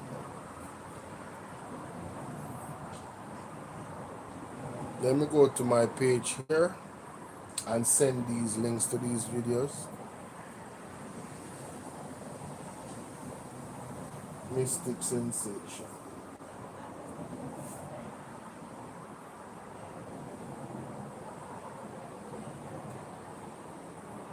When you see the criminal stay on the budget, right, to deal with certain things. Have it. And when you look at this, Jamaica, let us speak now. You know, let me just get rid of stop sharing this. So, Jamaica, Dr. Dawes is a full medical doctor, right, and identifying all the vulnerabilities. And all what Christopher Tufton has been doing is rolling over the PR. That is one of the reasons why, in terms of when I first came on, I showed you as it relates to, you know, the shortage of nurses, right, in our system under Portia Simpson administration, 2012 to 2015, right, that we have a 70%. Right? Wagwan, Splash Diggy, big up yourself, fam. Respect. Space, right, that we're operating in comparison to the Jamaica Labour Party, right? Is now, and at that time, when we have 70% occupancy, I want people to take note. 2012 to 2015, when we have 70%, you know, rate, operation, volume in our healthcare, we were operating a budget of $64 billion as it relates to healthcare. The healthcare budget, 2012 to 2015, $64 billion. Look at this now, Jamaican people, and tell me, can you fathom this? Christopher Tufton, as it relates to the Jamaica Labour Party administration, had increased the budget from $64 billion to $147 billion. And now operating at a 30% rate, operating at only 30%. Madness. Nurses that are operating within the system. Can you imagine? So then, the question that we all should ask, why you are operating at a higher budget space that will allow you much space, right, to deal with certain things. You will have all of that wiggle room to deal with certain things. But yet, basically, Christopher Tufton and Andrew Owen's government in the healthcare system is doing less with more. And Mama P did more with less. She had a $64 billion budget and was operating at a 70% capacity in terms of personnel. Tufton and Andrew Owen have $147 billion increase from the 64 billion. And they are doing less, 40% less, ladies and gentlemen. They are at a 30% capacity. How do you explain that more than corruption? How do you explain that more than people are thief? People are rob and a criminal behavior in the ministries and in the Andrew Owen's government. How do you explain it? Make it make sense.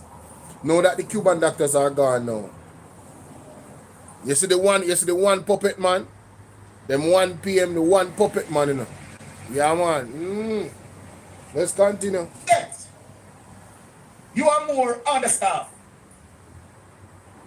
I can't get it.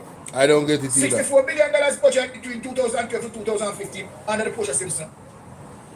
We have more bed space, MRI machine, scanners, you name it. and the GLP came along, critiqued the PNP administration, that when they get in, you will have more affordable healthcare, better healthcare system. So let us look now on the atrocities. One of the first projects that they seem to take on because they know that it is a money pit. And that's why Lonesome call it beryllium. Listen to this. You have to understand Lonesome terminology. You understand? Because really and truly it has to be beryllium. Because of the amount of kickback. Yes. So here they are pursuing to say that they are going to provide better health care. You understand? What are they doing? Let us look. Carmel Regional Hospital started at $2 billion. Yes. Remember, they would have done a cost analysis. They would have done a cost analysis on the project before they started. Sunday right behind me a blind with Jamaica. Getting the technocrats, getting the engineers, run a cost analyst, $2 billion for the refurbishment. Probably have to go inside Guess now. what?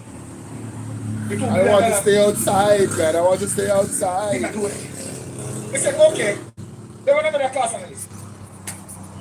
They said $4 million. The $4 million did not do anything. Okay, they just want a cost analyst. Let out people. $9 million. The $9 million did not do anything. Okay, you know what? I think the protracted cost is going to be $21 billion. As we speak today, Carmel Regional. Don't fix all no. All no. All no. So all no. I show a comparison. I said, look how Carmel Regional Hospital under refurbishing from 2016. And you have this place in St. James, the Pinnacle. That is a more complex project. Let us get into certain things and ask some reasonable questions. But Pinnacle has not dealing with any government procurement. So let me just push out the difference there to show you. The big difference. But Pinnacle, right, more technical. Thank you. That you have to send several piles, right, way down below the earth's surface. Yes, in terms of constructing it. Technical project. Yeah. But Pinnacle was able to be completed partially under 1 year. Jamaica, lift up your finger. 1 year. Pinnacle that is more complex. And guess what? Number 2, stay on the budget. Stay on the budget. So you did not hear from Pinnacle that, okay, originally it's 4 billion. You did not hear from Pinnacle that, okay, it moved from 4 billion to 8 billion. Okay, you did not hear from Pinnacle from 8 billion to 12 billion. And because what? No corruption takes place there. Right. Has nothing to do So, with. ladies and gentlemen, look up Pinnacle.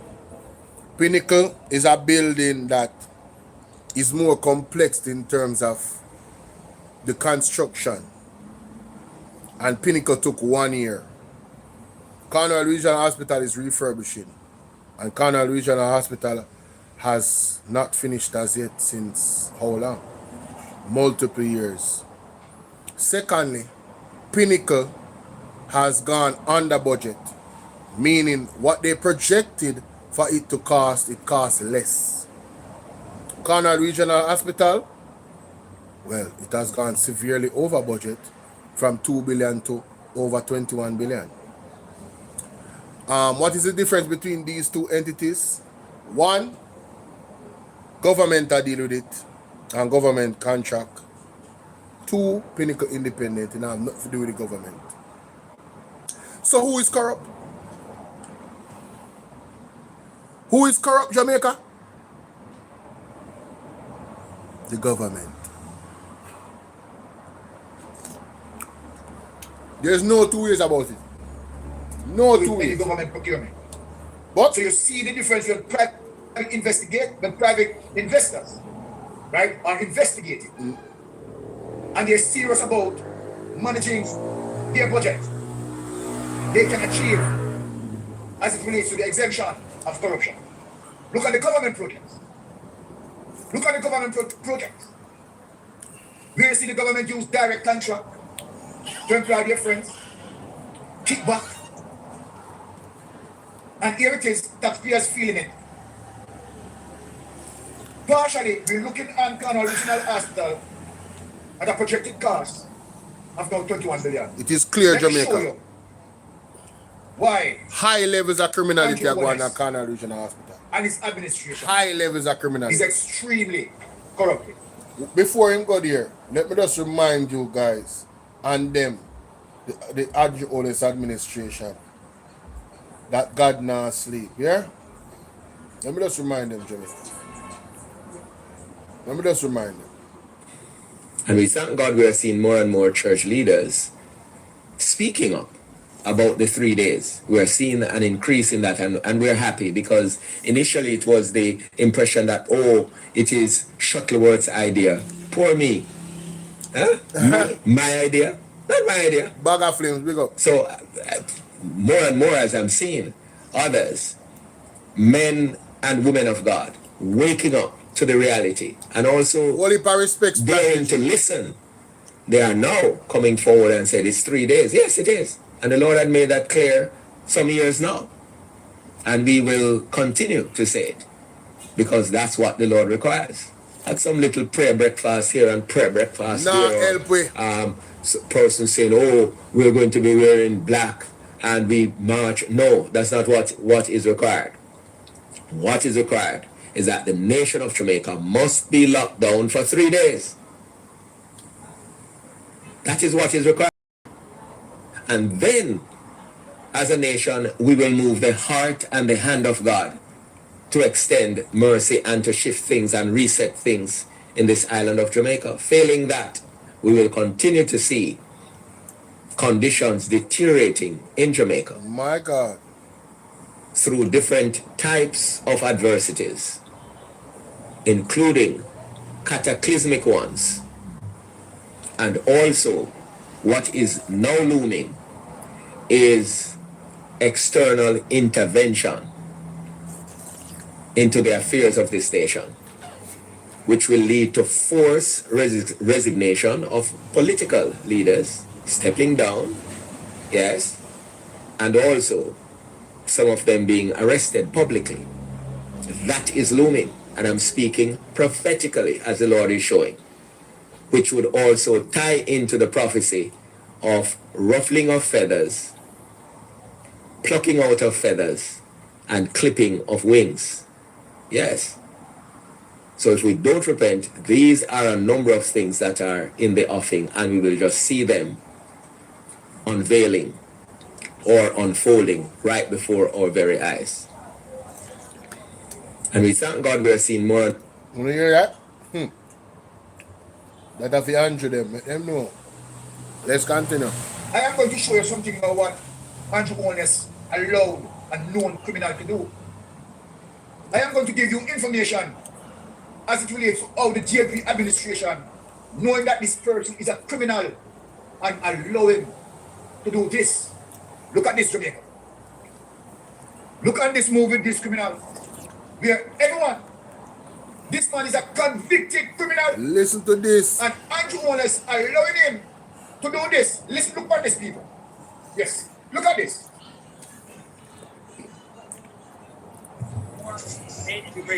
We're here with the prophet, who is the #1 prophet in all of Jamaica and around the world, and most of the Caribbean. So, Rydell Rose say my #1 prophet around the world. Mighty God. Wow. He's been a prophet for 15 years. He heals people. He makes people understand God. He and I combine each other. We're spiritually connected, spiritual brothers. We're going to build out the global gold coin and our other crypto throughout Jamaica and the world. And I'm donating $1 billion in global gold coin to the prophet, the churches, the people, the welfare, the food supply, everything. And then the prophet is directly connected to the prime minister here in Jamaica and the top minister. He works with them on a monthly basis. He is the white man said Rydell Rose is connected with the ministers of government and the prime minister. He works with them directly every month. Hey, yeah, mama. And so we're going to meet with the president, the ministers, and we're going to set up $1 billion crypto fund for Jamaica, for Jamaica's poor, for Jamaica's schools, and the Prophet is going to administer all of Jamaica. Thank God for the Prophet. Thank you very much. And let's hear from the Prophet. I really give God thanks. This is a great vision, and we have exercised vision in reality. The professor is here, he hears from God. He's a man of great heart, pure heart, and we know for sure that we can make we know what Prime Minister and our opposition leader. We really decide for this information. So we make a decision really and that we need a professor. Brothers can take you and to these two garbage. Right? These two garbage. I don't know where you get the other criminal from. The other scammer. Right?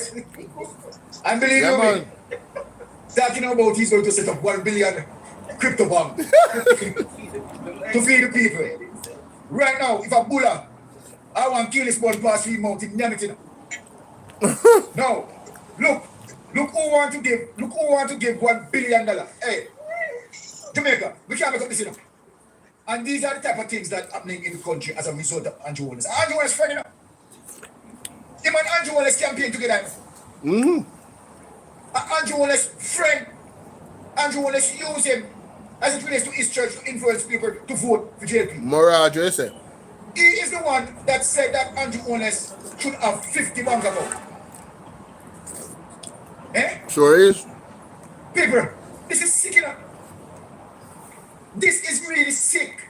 Now, look, Jamaica, as it relates to what Andrew Wallace is doing, an associate of this criminal, he's a criminal in Jamaica. Let me show you say he's a criminal.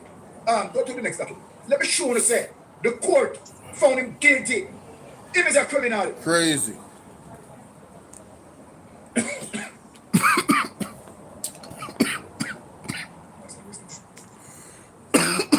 Now, see here, Jamaica. I'm come look, I'm come read. Now, Jamaica, I'm glad you released this, you know. You know much time you search down and lock it. But you know, you have to talk that day, you start to free them up. Now, see here, Pastor arrested on gun and robbery charges. Wednesday, August 10, 2011. See here? Auntie, what's up? Pastor arrested on gun and robbery charges. People who come look panic, you know. The Manchester police arrested Pastor Radel thief in row. Mighty God. You know what? Take out his middle name. What did they take out his middle name for? Only hear that? The Manchester police arrested Pastor Radel thief in row. Mighty God. Otherwise called Prophet. Otherwise called what? I must prophet this. Otherwise called Prophet. While he was preaching at a church on Ward Avenue in Mandeville on Tuesday, how can I pray like myself do that? I wish that him a pray too. Eh? Mr. Rowe was reportedly charged for illegal possession of firearm, and we are making it up, you know, and robbery with aggravation in 2008. And see now, you want to come pull off one next big robbery, you want to come pull off one next big scam, but you go open bank with 1 billion crypto coin. You understand? Why don't you understand that him up? Yeah? So, Mirage, you never know that. Well, guess what? I never know neither until last night. Mystic Sensation put up the article. It is legit. Him serve him time too, according to the article. So, if him call him a criminal, he's not wrong. Hello? So, imagine that, eh? What a tangled web. Anyway, I couldn't hear the rest. See them, shot him there. Him and the thief in front. The phone come, in a second. You understand? They sell the information now to say that him have a open bank with 1 billion. Look at me, tell me them something here. Why Andrew Wallace lock up this man? See, China. Mr. Rowe was reportedly charged for illegal possession of firearm and robbery with aggravation in 2008 and was convicted on both offences. Andrew Wallace now asks a question. Why this piece of mess out on the street?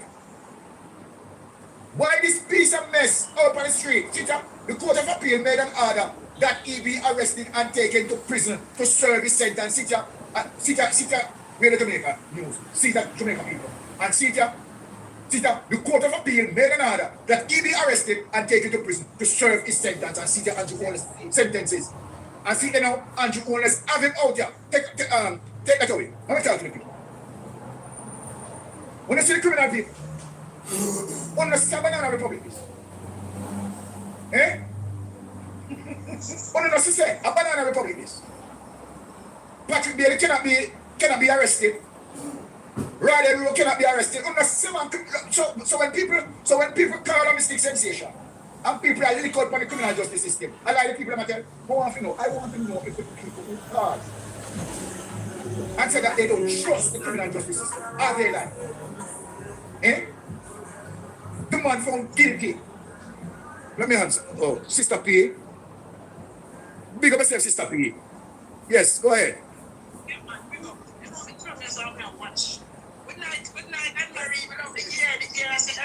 Ah. You know, Mr. Yes, I start doing that people. And when we really look at the situation when Jamaica really find themselves back in, it's very heart-wrenching. I remember that child, 1980, when Seattle win the election, 24 hours in the Cuban and left Jamaica. Yes. You remember that? Yes. I remember. And I also remember when we were going to school when Cuba get Cuban food, the milk you couldn't show that in the way they did. And when we come as an adult, not last year, we have big classes where I was working at a resort. I meet these Cuban people and come up on a holiday. And me and them have a good conversation where I talk. And they say, come, I'm going to send Joseph hospital and get through so quick and get the highest test. I'm get my prescription for 5 glass. Right? Thanks be to God. Andrew Wallace on your cabinet. Brother, yeah, I was suffering. And you know what this girl mistake when every part of the American is much. This woman where at the end of the what they call it, and she control ice. Okay, yeah. She control ice. You see how Trump fling him on the face? You know the item I go have one meat and a go pan? Eh? Yes. And Trump just fling him wet. See, 200 million take to this and to that and to that. Yes. Same way Trump up where I do this. When he get me on to die, the man mash up with a penicillin and we're get high. The whole penicillin now we understand. The man go mash up Cuba. What next? Are you telling me that Trump is going to take over Jamaica? Eh? Yes. Don't see him after Frank one person and him and the cabinet. Say myself Jamaica. How did that let me see? I have some people at Jamaica, some big old tough back people like this. We made them a 1 year, some of them old army, some of them young people, we have to live it. And before we teach the young people and tell them we are playing politics. Why my phone not charge? When you go to the hospital, does the nurse and doctor say you are PFP? Exactly. The woman on social media during the election and beat PFP. And a few weeks back he come here. And he sit down, brother, and to go to the hospital late. And so far phone not charge.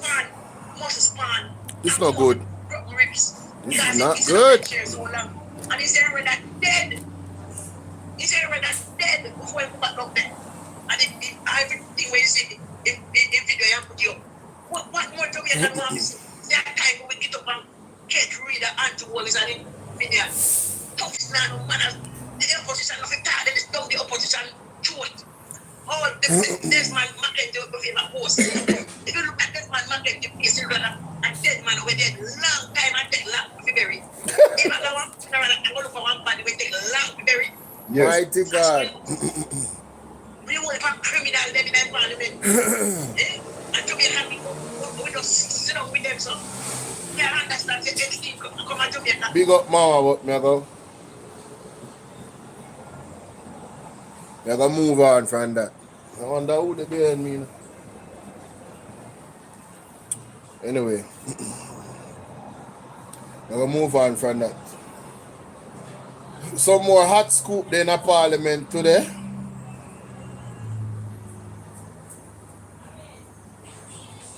That includes the deployment Opposition spokesman on health, Dr. Alfred Dawes, said the decision to end the medical program between Jamaica and Cuba, that includes the deployment of hundreds of Cuban healthcare workers, will undoubtedly have a far-reaching impact in the public health sector. Majority of Jamaicans benefit from this program, and persons are going to go blind. We just can't ramp up the number of surgeries that they're doing, and it is going to cause a serious deficit. The Ministry of Health says there are close to 300 Cuban healthcare workers in Jamaica. They are each being offered individual contracts. But Dr. Dawes doesn't believe there will be a high take-up. This concept of individual contracts is not going to fill the gap, because the collaborators know that there are consequences to abandoning their country. I'm not going to speculate as to what the response will be from the Cubans who are here as to whether or not they'll take up this offer. But we have to be prepared. So there is a contingency plan that is being put in place, led by the Office of the Chief Medical Officer, to look at where they are, the critical services, and what the gaps that theoretically could be created. Jamaica and Cuba have had these relations since 1976. The agreement reportedly expired in 2023 and has not been renewed since. Still, the Cubans were allowed to come and work. TVJ News understands that the United States government is concerned about payment arrangements under the contractual obligations. Health Minister Dr. Christopher Tufton explains what currently obtains. The part salary goes to the Cuban government, part salary goes to the worker here. The U.S. government has described it as forced labor or modern-day slavery. Dr. Alfred Dawes describes it as unfortunate. So I'm very worried for the country. It's not forced labor. Let's get that clear. Hillary, how you doing? It's not forced labor. You know why? The doctors sign an agreement before them come here. Them sign a contract, Jamaica. Let us be clear.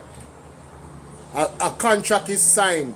Them not just have them out here and not understanding what is happening with the situation. They know the terms and agreements. They absolutely know. And Jamaica has benefited significantly from this for years. So if anybody is to be sanctioned, is the Jamaican government. It is the Jamaican government. This was not something that was hidden. It was understood. It is a long-term agreement, ladies and gentlemen. Right? So, before I continue, Hillary, how are you doing? Hillary, if you look at the bottom of your screen, you will see some options that I think you want to explore, like becoming a member, the gifting options, gifting other people memberships, all of that good stuff. Just look at the money sign in the box if it's available where you are, because if you're in Jamaica, I don't think you're available for you to even become a member. But yeah, the option is there, and check if you have the option. All right, let's continue. Let's see what Mr. Dawes is saying. It's unfortunate. It's unfortunate that we are victims of great power rivalry, because that's exactly what it is. Yes. And yes. It's unfortunate. I like how Mr. Dawes put it. We are victims of great power rivalry. Jamaica is a victim. Our healthcare sector is a victim of rivalry between Cuba and America. That not have nothing to do with we. It's very unfortunate. It's very unfortunate, ladies and gentlemen. Again, I say, where is the vitriol from Cuba? Not from Cuba, from America to Jamaica. Jamaica knew the contract. We benefited from it. So if anybody is doing something, if they're going to accuse Cuba of doing something, that whatever them say, then Jamaica is an accomplice as well. But I don't think he can stand in court. The person signed a contract, Hey, what's up, Anita? Hey, Anita Burchett in the building. What's up, my baby? How are you? If Jamaica benefited from it and it was, you know, what the Americans said it was, then Jamaica is an accomplice to a crime then. Isn't that so? And not just an accomplice to a crime. Accomplice to a crime for what? 50 years? And if we should hear from more of the Cuban doctors, none of them are complaining. None of the teachers, none of the nurses are complaining. So does this really have anything to do with that? That is the question. And like I said, I read something from the Cuban embassy in America. And let me read it again. Let me go to it again. That we're trading the healthcare of our Jamaicans for diplomatic goodwill. TVJ News has been reliably informed that some members of cabinet were being targeted with sanctions by Washington.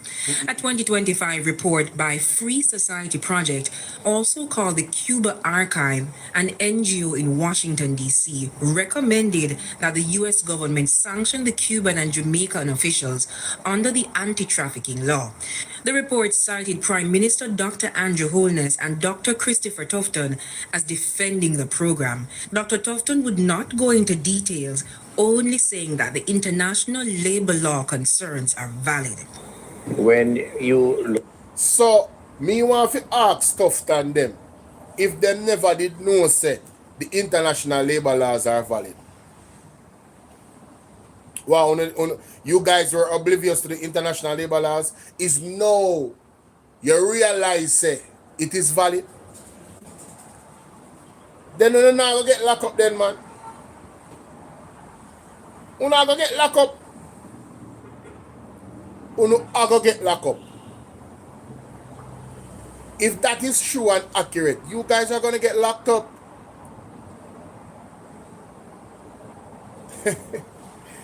look at the agreement, the historical agreement, and look at how they juxtapose against the laws of the country, there are obvious issues that needed to be regularized. The health minister says the government has been actively recruiting healthcare workers from other territories to fill the gaps. We're hoping to sign agreements with Ghana, with Nigeria, Philippines, India. As for what will happen in the coming days, the uncertainty of the process hopefully will be short-lived, because this is... You hear what I'm saying? Hopefully. Tyrone, big up yourself. Hopefully will be short-lived. just news coming out or going out. So hopefully, depending on feedback over the next couple of days or week, those fears may be alleviated. Otherwise, we have to regroup and find a way. Jamila Maitland, TVJ. Mighty God. Mighty God.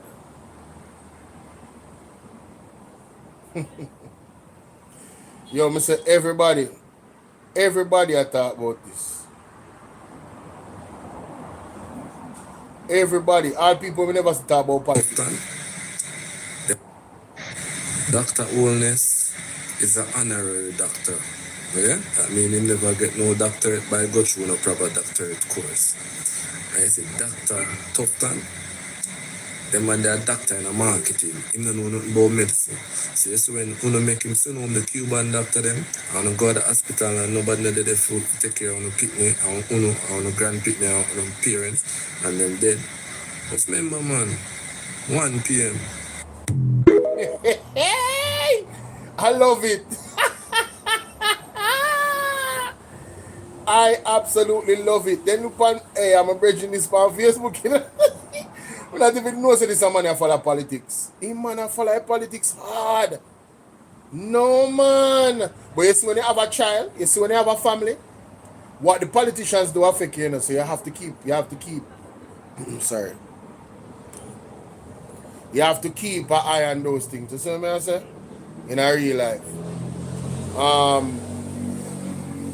Enrico Enrico M. Hard. Enrico M. Hard. How you doing? Big up yourself. Hey, how you doing, T-Coms? How are you, darling? Hope all is well. Big up a nice clean self. I could go in the parliament now because the place get hot again today. You know. My God. The place get hot again today.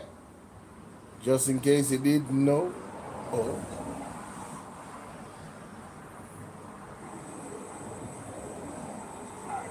And welcoming the new permanent secretary in the ministry, and we wish you well. He's not an easy person, so we wish you well. of course. And of course, to Ms. Palmer, who had served well. Chairman, there are all of my questions will relate to the Jamaica public bodies, and there are 3 sets that I will be writing to the minister about. These relate to Universal Service Fund, the fiber cable purchase that was just done, and of course the award of the new cellular license. I'm going to be writing you. I do need the responses in time for my sectoral presentation. So in relation to those three items. And it's just to try and save some time this evening. Minister, if I could turn to energy, because in the public bodies, yes, I love this chair. Yeah, me too. in relation to public bodies, I go straight to Petrojam, because I am seeing where only hear that a while ago, somebody in the background disturbed Mr. Powell and he just pause and wait for them done talk. 2 female talk about something. I don't know which 2 female. In 2024-25, by the audited statements, Petrojam lost about 4 billion Jamaican dollars. Hey, how are you, Libra? And it is estimated by the end of this financial year to lose another approximately 4 billion Jamaican dollars. And for the new financial year, a loss is also projected of just about $1.5 billion.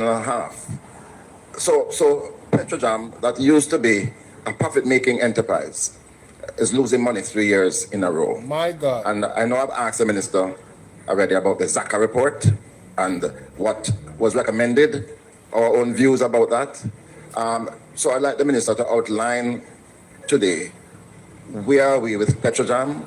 Where are we in getting Petrojam back to profitability? And importantly, the government's position on the ZACA report. Thank you. Mommy is good. Mommy is good. We are in agreement with that in relation to the fact that they are. Somebody's asking how you're doing. I tell them say you're good. Hey, some unknown Libra. If you are able to go over to BOLO V&R 2.0 and check out if you see the option to become a member and all of those things. Explore those options here of BOLO V&R 2.0. Let's continue. I'll go to back to profitability and in losing back to profitability, and importantly, the government's position on the ZACA report. Thank you, member.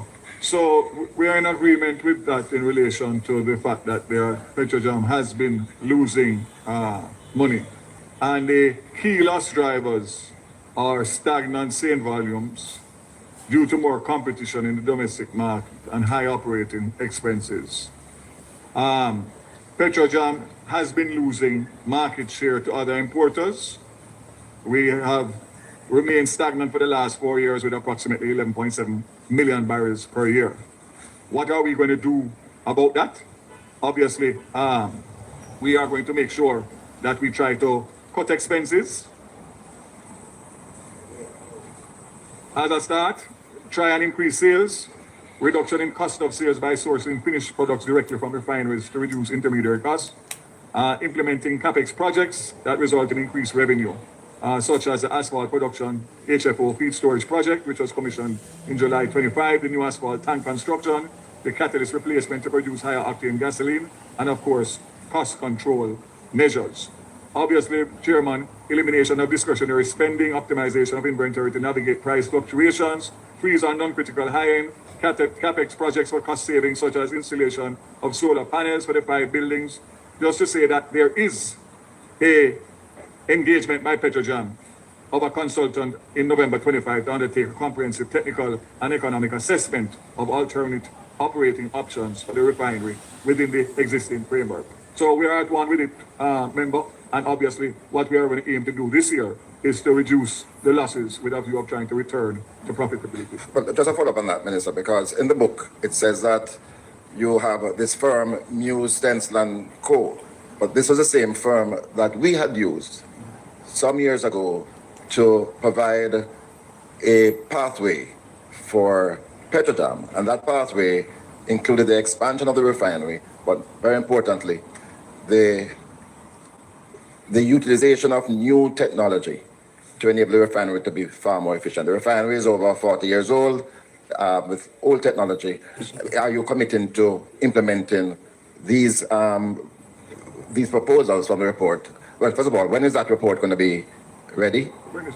And is there a commitment to implement? And therefore, Minister, you would agree that it means that you are not going to be accepting the ZACA report? Correct. The third quarter of 26-27 for this report indicate that you are correct in terms of technological advancement. There are several unsolicited proposals that have come in recent times, including the use of AI, which is very interesting in terms of the projected cost savings according to what is being proposed. That is something that's being looked at as we speak. And of course, in relation to the ZACA report, nothing has changed in the position of government other than to indicate that, well, we know what the ZACA report indicated in terms of what they were suggesting.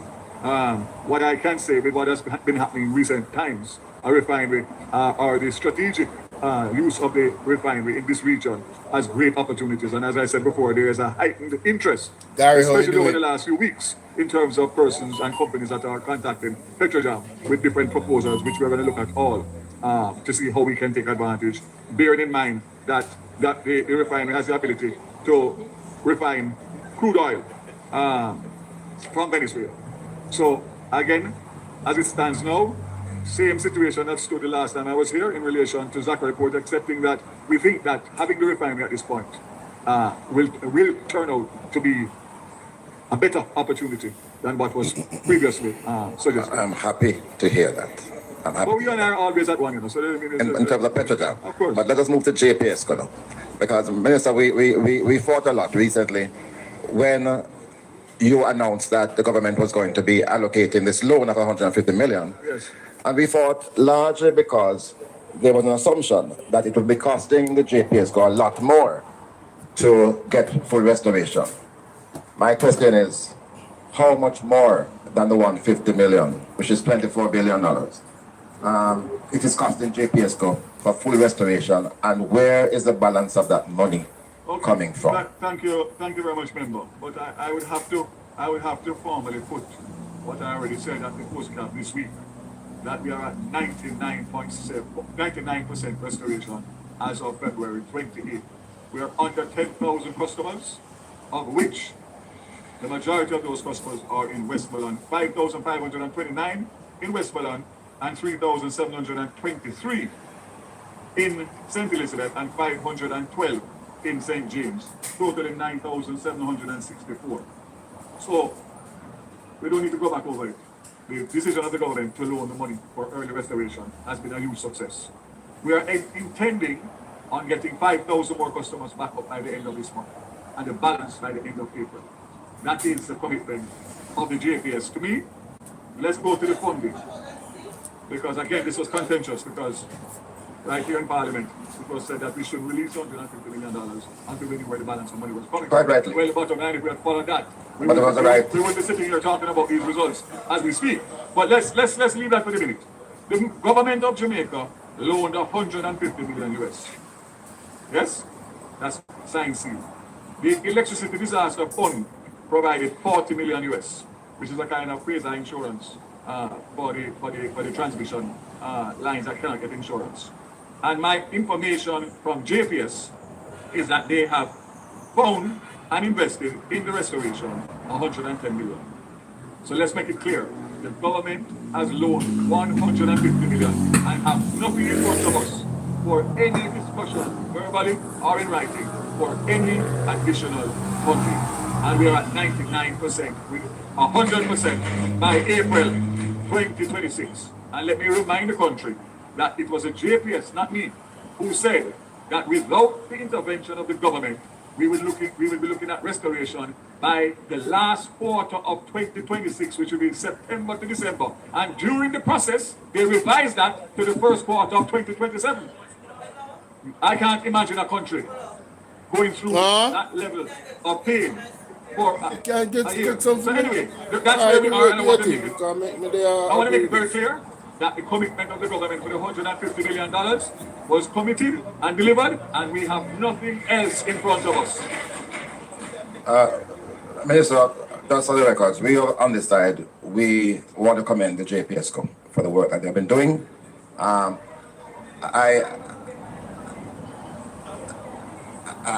want to acknowledge the restoration efforts. Minister, the problem that we had was there was no revelation as to where the balance of money would be coming from. Now you have said to us that the balance 110 plus 40 is accounted for. Can you indicate to the Parliament of that 110 million US that JPS have found? Did you give the government of Jamaica a guarantee for this? Especially because you had mentioned, because there was a threat to the license, they weren't able to get money. So how come they were able to get 110 million now? So I can state categorically that the government of Jamaica has no involvement whatsoever in the $110 million that JPS found for the restoration efforts. Absolutely not.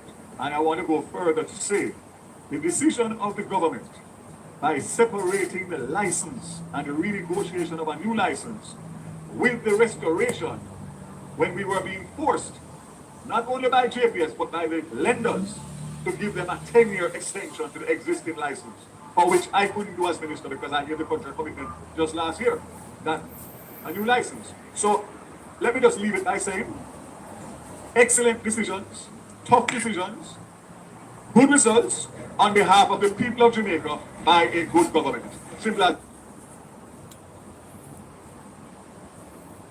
Then put Mr. Suck the mic on mute. What a thing.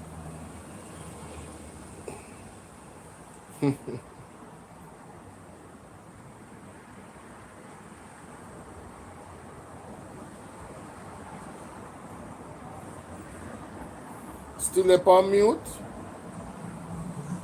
What happened a while ago?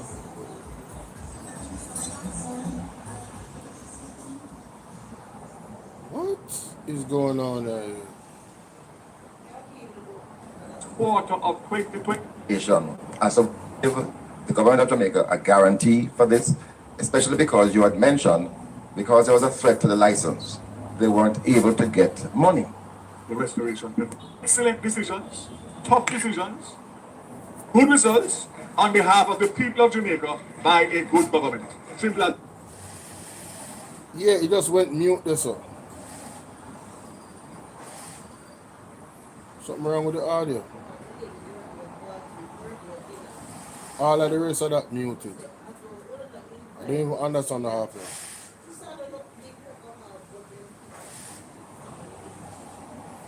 I don't understand what happened there. Our colleagues are in haste. I will start quickly at 4100, but I also asked the minister to help with saving time with the length of the responses. I hope you are in agreement with that. 41,013. Disaster preparedness, mitigation, and response. Chairman, we see where there was an allocation in 24-25 for burial and 25-26 for Melissa. I presume that was the response.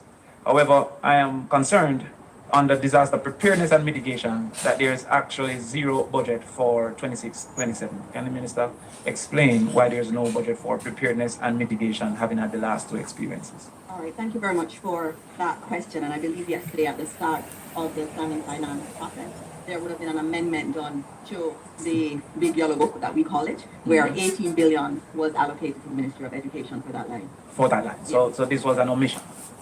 It is now there. Okay, all right, good. No problem. Thank you very much for that. Now we will go to activity 11520, page 41,016. I just go with the page number because education is 41,000. So page 16. Information Communication Technology Services.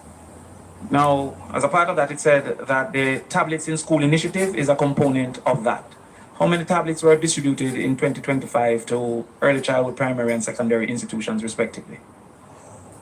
I'm going to get that number for you, but you can go to your next question. I'll give you that number. I'll have to look through the list. Okay, well, the next question will hopefully be what's the target for distribution in 2026, 2027?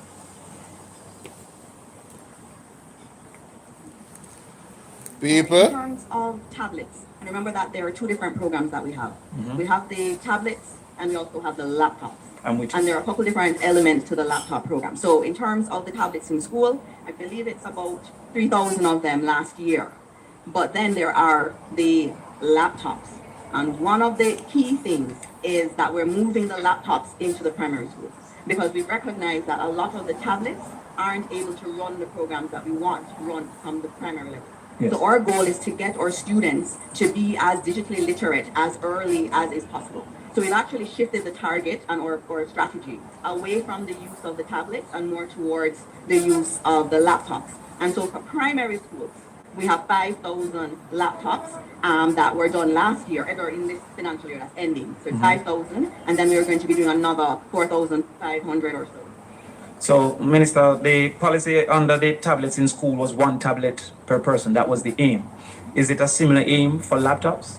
Well, not at this time. It is not. It's definitely not one per child at this time. That would be obviously a longer term ambition. What we are doing in the schools is providing labs in our schools. And I've been able to go to see many of our schools, that, especially the primary schools, it's very lovely to see real labs outfitted with really good laptops. They also have the digital boards in there that they can be even more creative. And we're even going as far as to introduce audiovisual and some of the augmented reality type technology in primary schools, which is very early to start that. And last week, Friday at Manchester High, we were demonstrating some of that augmented reality work where you could actually start to look at how the brain works in a very different way. Yeah, Minister, we're going to come to some of those as we ask. If we take a long time for the questions, they'll stop the questions if the answers take a long time. But the tablets in school, how many of our 800 or 700 and something primary schools have these laptops? It's about 500 of them that have, and then we're going to do another 200 schools this year. So, since it is that you have indicated you have given about 5,000 laptops to 500 schools, are we averaging 10 laptops per school? Well, the aim is to get to 30. But at this time, we're averaging 10. We do it on a rolling basis, so we do the procurement on a rolling basis, but the goal is eventually to get 30 into each school, which is why we're doing the strategy of the lab and not the strategy of a tablet. Chairman, I don't think I'm getting an answer. I'm asking if the current amount is averaging 10 per school. At current, I understand the aim. Yeah, remember that it's around 10. Some schools are 20, some are more. So it's an average number. An average around 10. Yeah. And these are in schools with students over 1,000 in some cases? Well, I mean, they're different numbers. So you have some schools, some primary schools now that have 200 students. So it's really but some have 1,000. And we even have some with 30. So we have some with 1,000. And in that case, the digital exposure that we're looking at is approximately, in some cases, 100 students to one laptop. Look at prep schools. The prep schools have labs. You look on your timetable, you have your IT time, and then you go to the lab at that time and you work with it. And then in many of these schools, you're able to go in the afternoon during breaks too. They'll accommodate you to use the devices. So what we want to do is to have devices with the most power and also being able to have as many students as possible accessing them, and then obviously also being able to maintain them, because we did have some issues when we did try to roll it out into some schools with loss of the devices, depth of the devices. So we're trying to work within the environment that we're in Jamaica. And what we found at the ministry is that having really good, high-powered laptops in a lab setting is the best strategy. So we have moved from aim of one iPad to a person to 100 students to one. We're having one lab in each primary school. We're going further to the smart boards. You indicated in your response that you also have smart boards in school. On average, how much smart boards are in each school? I can get that number for you. Approximately? I'll get that number for you because some schools, remember, it's a little bit. No, can I tell you that you don't want to see Damien Crawford asking the questions? Can I tell you? Damien Crawford is absolutely cooking Dana Morris Dixon. I'm talking about, man, don't let it go over your head, Mr. Numbers. Lord have mercy. A different situation in different schools. So you go to some schools and you have some task student associations that have given several of these, and they have many in the school, and even some MPs here I know have given some of these smart boards to our schools. And so we've made sure our goal is to ensure that every school has at least one. Right. And in many of the schools, it's multiple that they have. Chairman, being that we're discussing the government's budget, I'm asking really how much has the government sought to provide? How much? Member Crawford, you said you don't have the figures here. 800, But Chair. give it to you after. 800, How much Chair. are?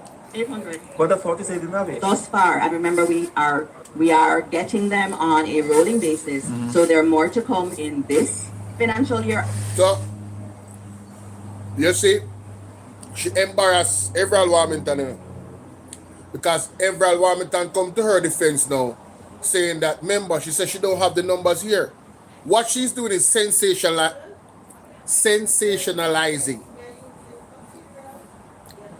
All right? She's talking about what they're planning to do, and Damien Crawford is asking about the present figures and how effective they are. Efficiency and effectiveness is what the questions that Mr. Damien Crawford is attacking. That's what he wants to know. So you move from one what you call it now, tablet to a child initiative to one computer to every per 100 student. Make it make sense. Access. Make it make sense. And there'll be more next financial year. All right, so so I'm assuming on average one per school. At least. On average one per school.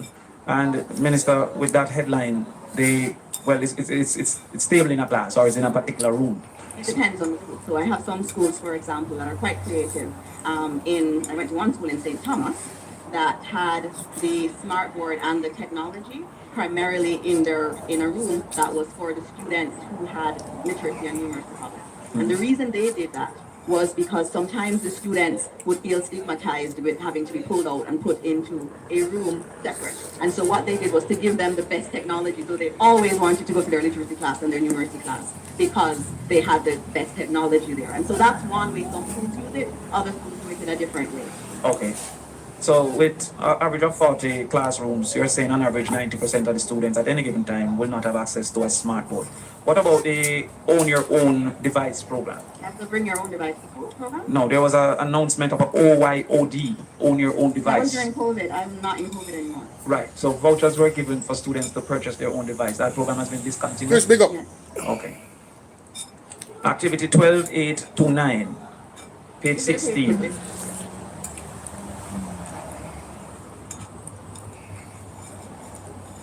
Damien Crawford come I will speak about properly, in the thing of time. properly prepared. We'll get back to that at another time.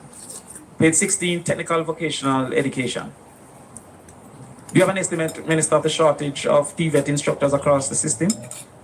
And I'm asking in particular, what budget strategies do we have if that shortage exists to recruit and retain those TVET teachers? As far as I know, there are TVET teachers in all the schools, and all of the positions are funded, and the students, the teachers are there. And also we have even gone further with TVET scholarships that we're using to encourage young people to go into the TVET area, because we recognize that this really is the future. Any country in the world that is looking at surviving, especially during the age of AI. TVET is absolutely central to that. And so we're putting our money there in terms of scholarships and incentivizing young people to go there. So the answer is no, we don't have a shortage? I know of no shortage. You don't have no shortage.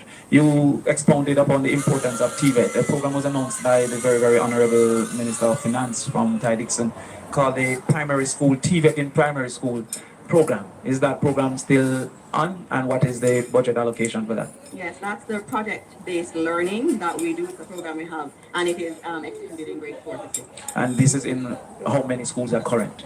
I'd have to, it should be all of them. All of them should be. So TVET in primary schools is in all Yes, schools? from grades 4 to 6, and it's called project-based learning, and it's a part of the curriculum. So the NSC curriculum, it's embedded in there.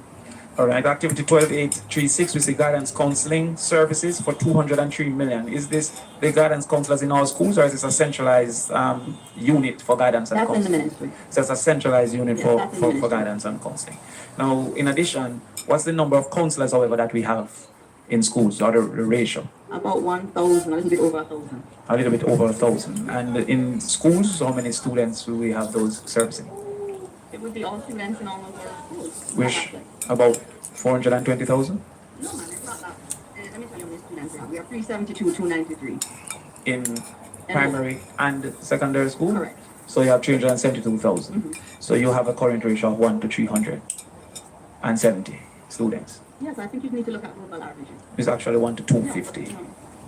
Yes, but we can always debate that. Always right. debate that. Yes, all right. Scholarships and awards, that is page 17. All right, go ahead. For scholarships and awards, we see where the allocation declines from approximately 5 billion to 4.4 billion. Is this because of a reduction in need or an expected reduction in matriculation?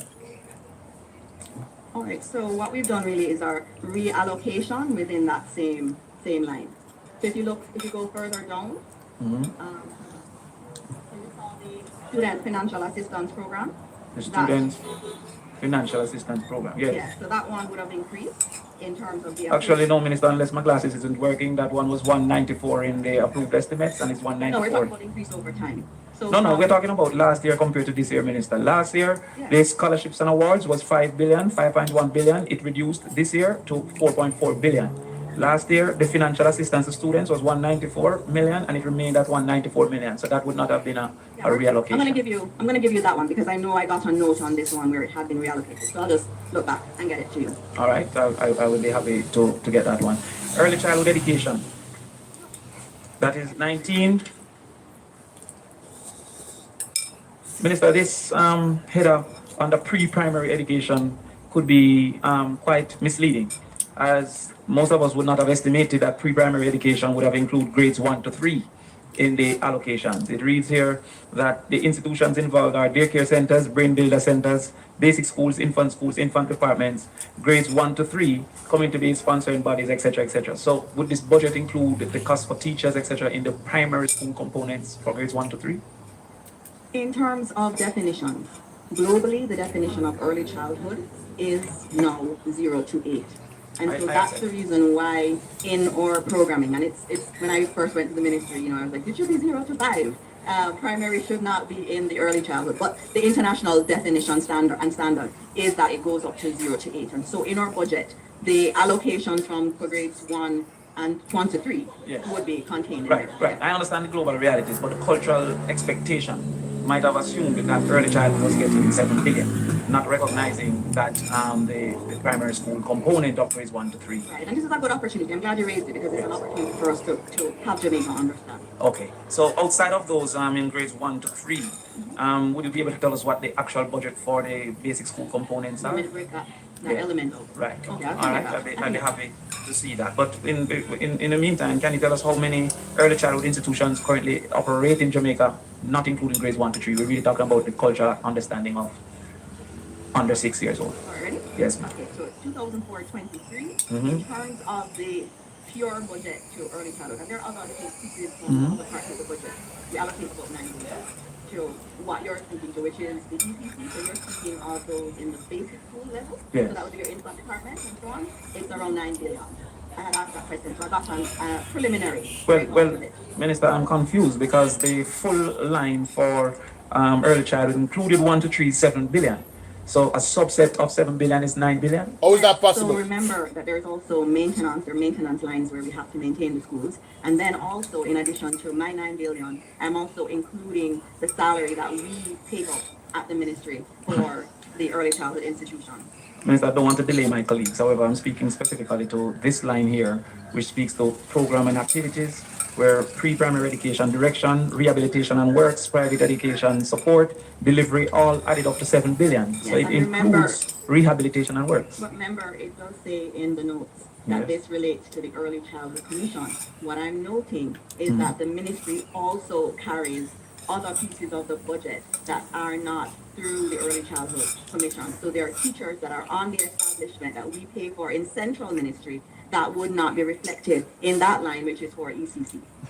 Well, this particular area is not for ECC, but when I get the ECC, I will speak to it. But so in terms of where you pointed, the notes are ECC related. Where did I point, Minister? Can you remind me?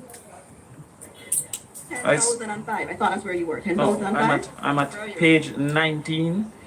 I'm at 41,019. Pre-primary education, that is, so 10,005 direction and admission, that's the first table program. That's where I am. Right, and the total there is 7 billion. Right, which is why it says the funds provided will facilitate the administration and operations of infant schools. No, you're at the wrong area, Minister. Where are you at? I am above that. Pre-primary education is concerned. Yes. I see where you are. Right, because if you were to go to where you are reading 1005, where it said the funds provided, that is actually only 3 billion, not 9 billion. Correct. And it's 3 billion of the 7 billion. Correct. So therefore, to this point, I'm trying to figure out where the 9 billion exists. All right, so if you look at the ECC budget, Yes. there is ECC.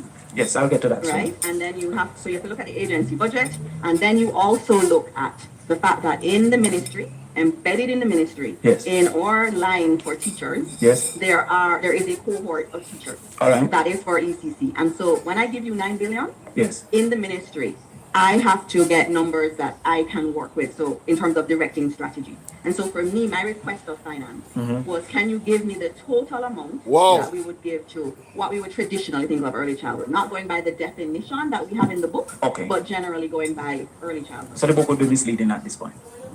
You know what? It's the way it's been defined for some time, but you have to obviously be able to interpret the numbers in there. I understand. All right. I will hope to get that from you soon so I can analyze. Sure, man, I have it written up.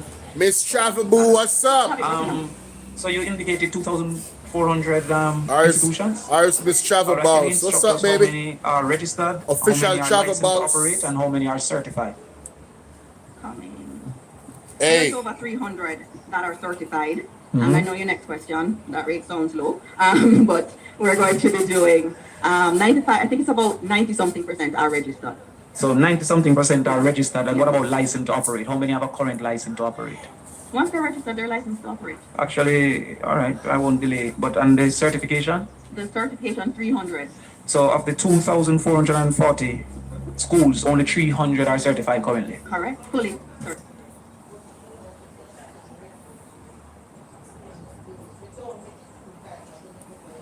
Yes, well, we don't have a semi-certified, do we? Yeah. Do we have a semi-certified? We do. We do. Give me a second there. But allow me. What's the total enrollment in this early childhood sector as we understand it under 6? About 100,000. About 100,000. Yeah. And being that those that are registered must indicate the teachers and their qualifications, how many bachelors of education teachers do we have in the system? Oh, that's an interesting question, and I'm glad you raised it. I'm glad Because you this asked. also gives you some of the texture to what we're doing in early childhood education. So a lot of our basic schools, as everybody knows, are operated privately. There are many really great people in our communities across Jamaica that operate these. And what we have done as government in understanding the importance of the early years is to provide every early childhood institution with at least one trained teacher. And so we pay that salary. A bachelor's of education trained teacher, or are you speaking to the Heart Trust level 2 teacher? No, not hard. So you are indicating that we have 2,000 trained teachers in the system, paid by the government? There are 108 schools that do not have, 108 basic schools Yes. do not have a trained teacher. And by September 2026, all basic schools in Jamaica will have a trained teacher. Minister, you sure you don't want to check that information? I can send you the information after this, but we have gotten it directly from the ECC. The director is here. She can speak to you after in terms of Or maybe she can advise, Minister, because I know, for example, that in St. Catherine, the numbers are way less. I'll get that. So you'll send me that report. All right, thank you. All right, Minister, are you aware of the Charter of Fundamental Rights, Section 13, 3K, and I'll love for the attention of Member Malahoo Ford. But subsection 2K1 indicates that it is the right of every child to free education in a government institution at the primary and the pre-primary level. Does this current budget satisfy that? I believe it does. And let me tell you why I believe it does. Because we are working with all of our primary schools, all our infant departments. And we're also working with our basic schools in order to ensure that there is quality education there. These are private institutions that the government of Jamaica has put in money. And it's not just paying for a trained teacher so that we can increase the quality. It has all... Do you guys notice that her voice has risen? Pressure Jamaica, pressure. Pressure. I beat him right now. Pressure beat her. So been assisting with maintenance, training of those persons in those institutions. And many of those private institutions aren't May's basic school. Yes. Many of those institutions even provide support for the caregivers that are here through a stipend. So we're doing a lot, and we're not stopping there. So in terms of infant departments, we are building more infant departments that are attached to our primary schools. And we have more brain builder centers that we're building every year. So each year we're continuing to build out the number of institutions. So, Minister, can you answer this for me, please? How many students are in a government institution at the basic school level? I'd have to go look. I know there are This infant department there are or around 500 Right. if I add up the infant schools and the brain builder centers. Yes. Looking at it, so that adds up to 22,566 in the public. Trouble. And then we also have the basic schools, which is about 52,000. And of the 2,400 schools, how many of those are government owned? Yeah, it's a bit over 500. I'll get the right number for you. So, Minister, having indicated that you have less than 22% of our student population, you're saying that the right to a publicly funded in a publicly institution is being achieved? It is the right of every child of a Jamaican citizenship to a publicly funded institution in a publicly owned and publicly funded institution at the primary and pre-primary level. We have, member. The number speaks for itself. I'll move on. Yes, but can you tell me when, what year, what time have we achieved that before now? Chairman, that are not... No. You're about to Mr. All right. You can't do what you're not. I'm in charge right now. Next, fine. I'm in charge right now. They always are coming at defense. Always. See there? They always are coming at defense. Anytime the pressure start, lick them and knock them. Anytime the pressure start, lick them and knock them. I don't know why some of the audio on this is mute, but it is. It's not my fault, guys. I noticed the same thing happened with the other video because it's a very long one. I don't know why it's mute. Let me see if I can find it on the PMP YouTube. Let me see if we can find it. If you don't have the same videos, then upload it. Let me see.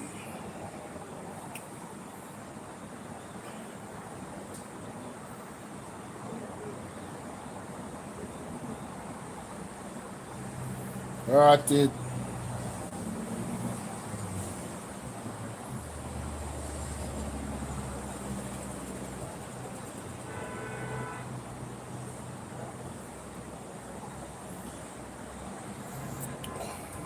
I didn't even realize that this got cut off. Them just dashed me off from my own life.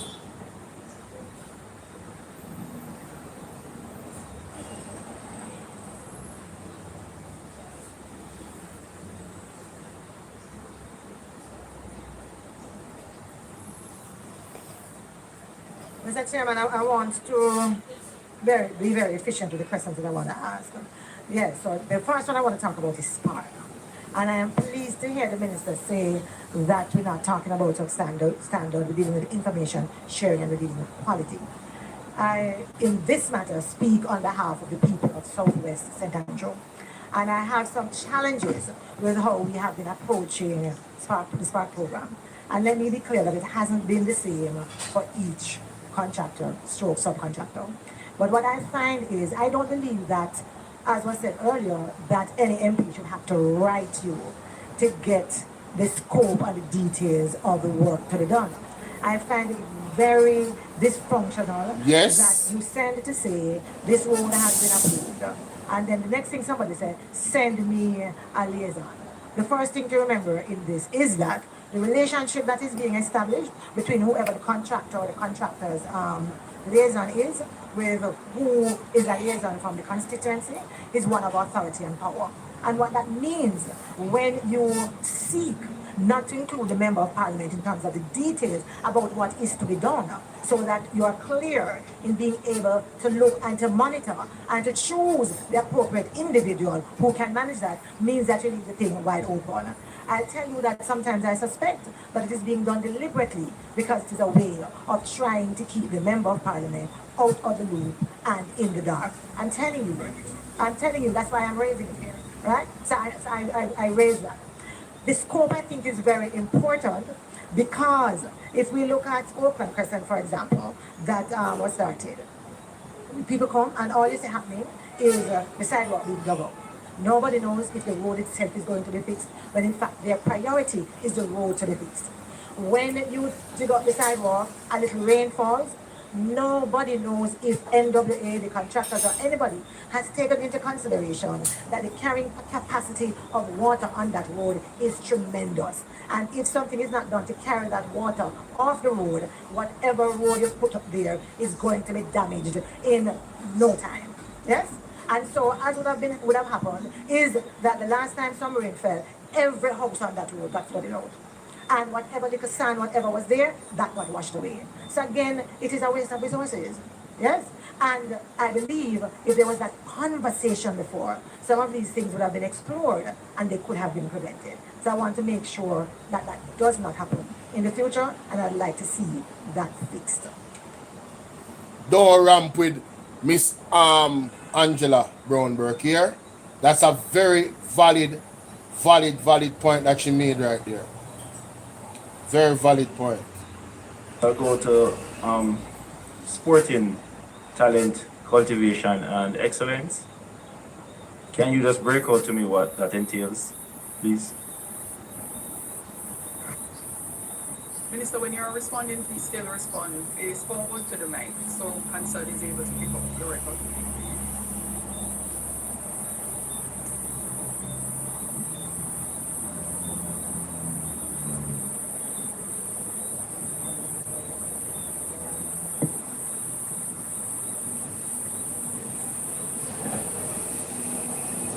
So,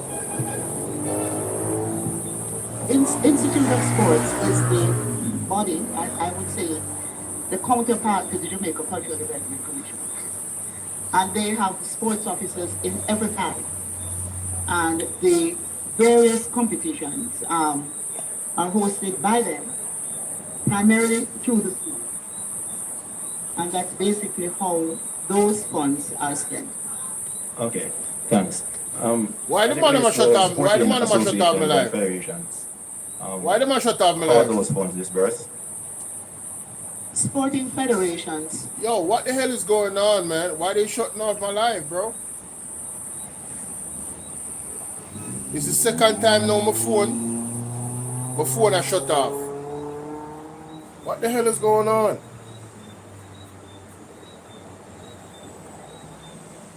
It's the second time now this phone I shut off. And it's my main channel too. For the persons over by BOLO V&R 2.0, I'm gonna send you the link to BOLO V&R. For the persons on BOLO V&R Clips, I'm gonna send you the link to BOLO V&R 2.0. I'm gonna finish what I'm doing over here. So I'm gonna end this live because I don't know what the hell is going on. I'm going to end the live on BOLO V&R clips. Alright? So I'm going to send you the link to BOLO V&R 2.0 in the chat. Give me a second. Oh, what the hell going on, man? Every minute them a shut off my live. I didn't even do any work today, bro. This is the only content I put out today. And these people messing with my stuff. Pissing me off, man.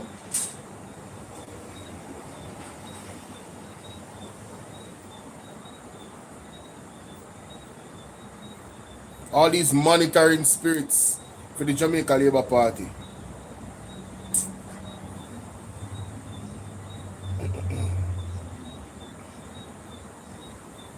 BOLO V&R clips. Here it is.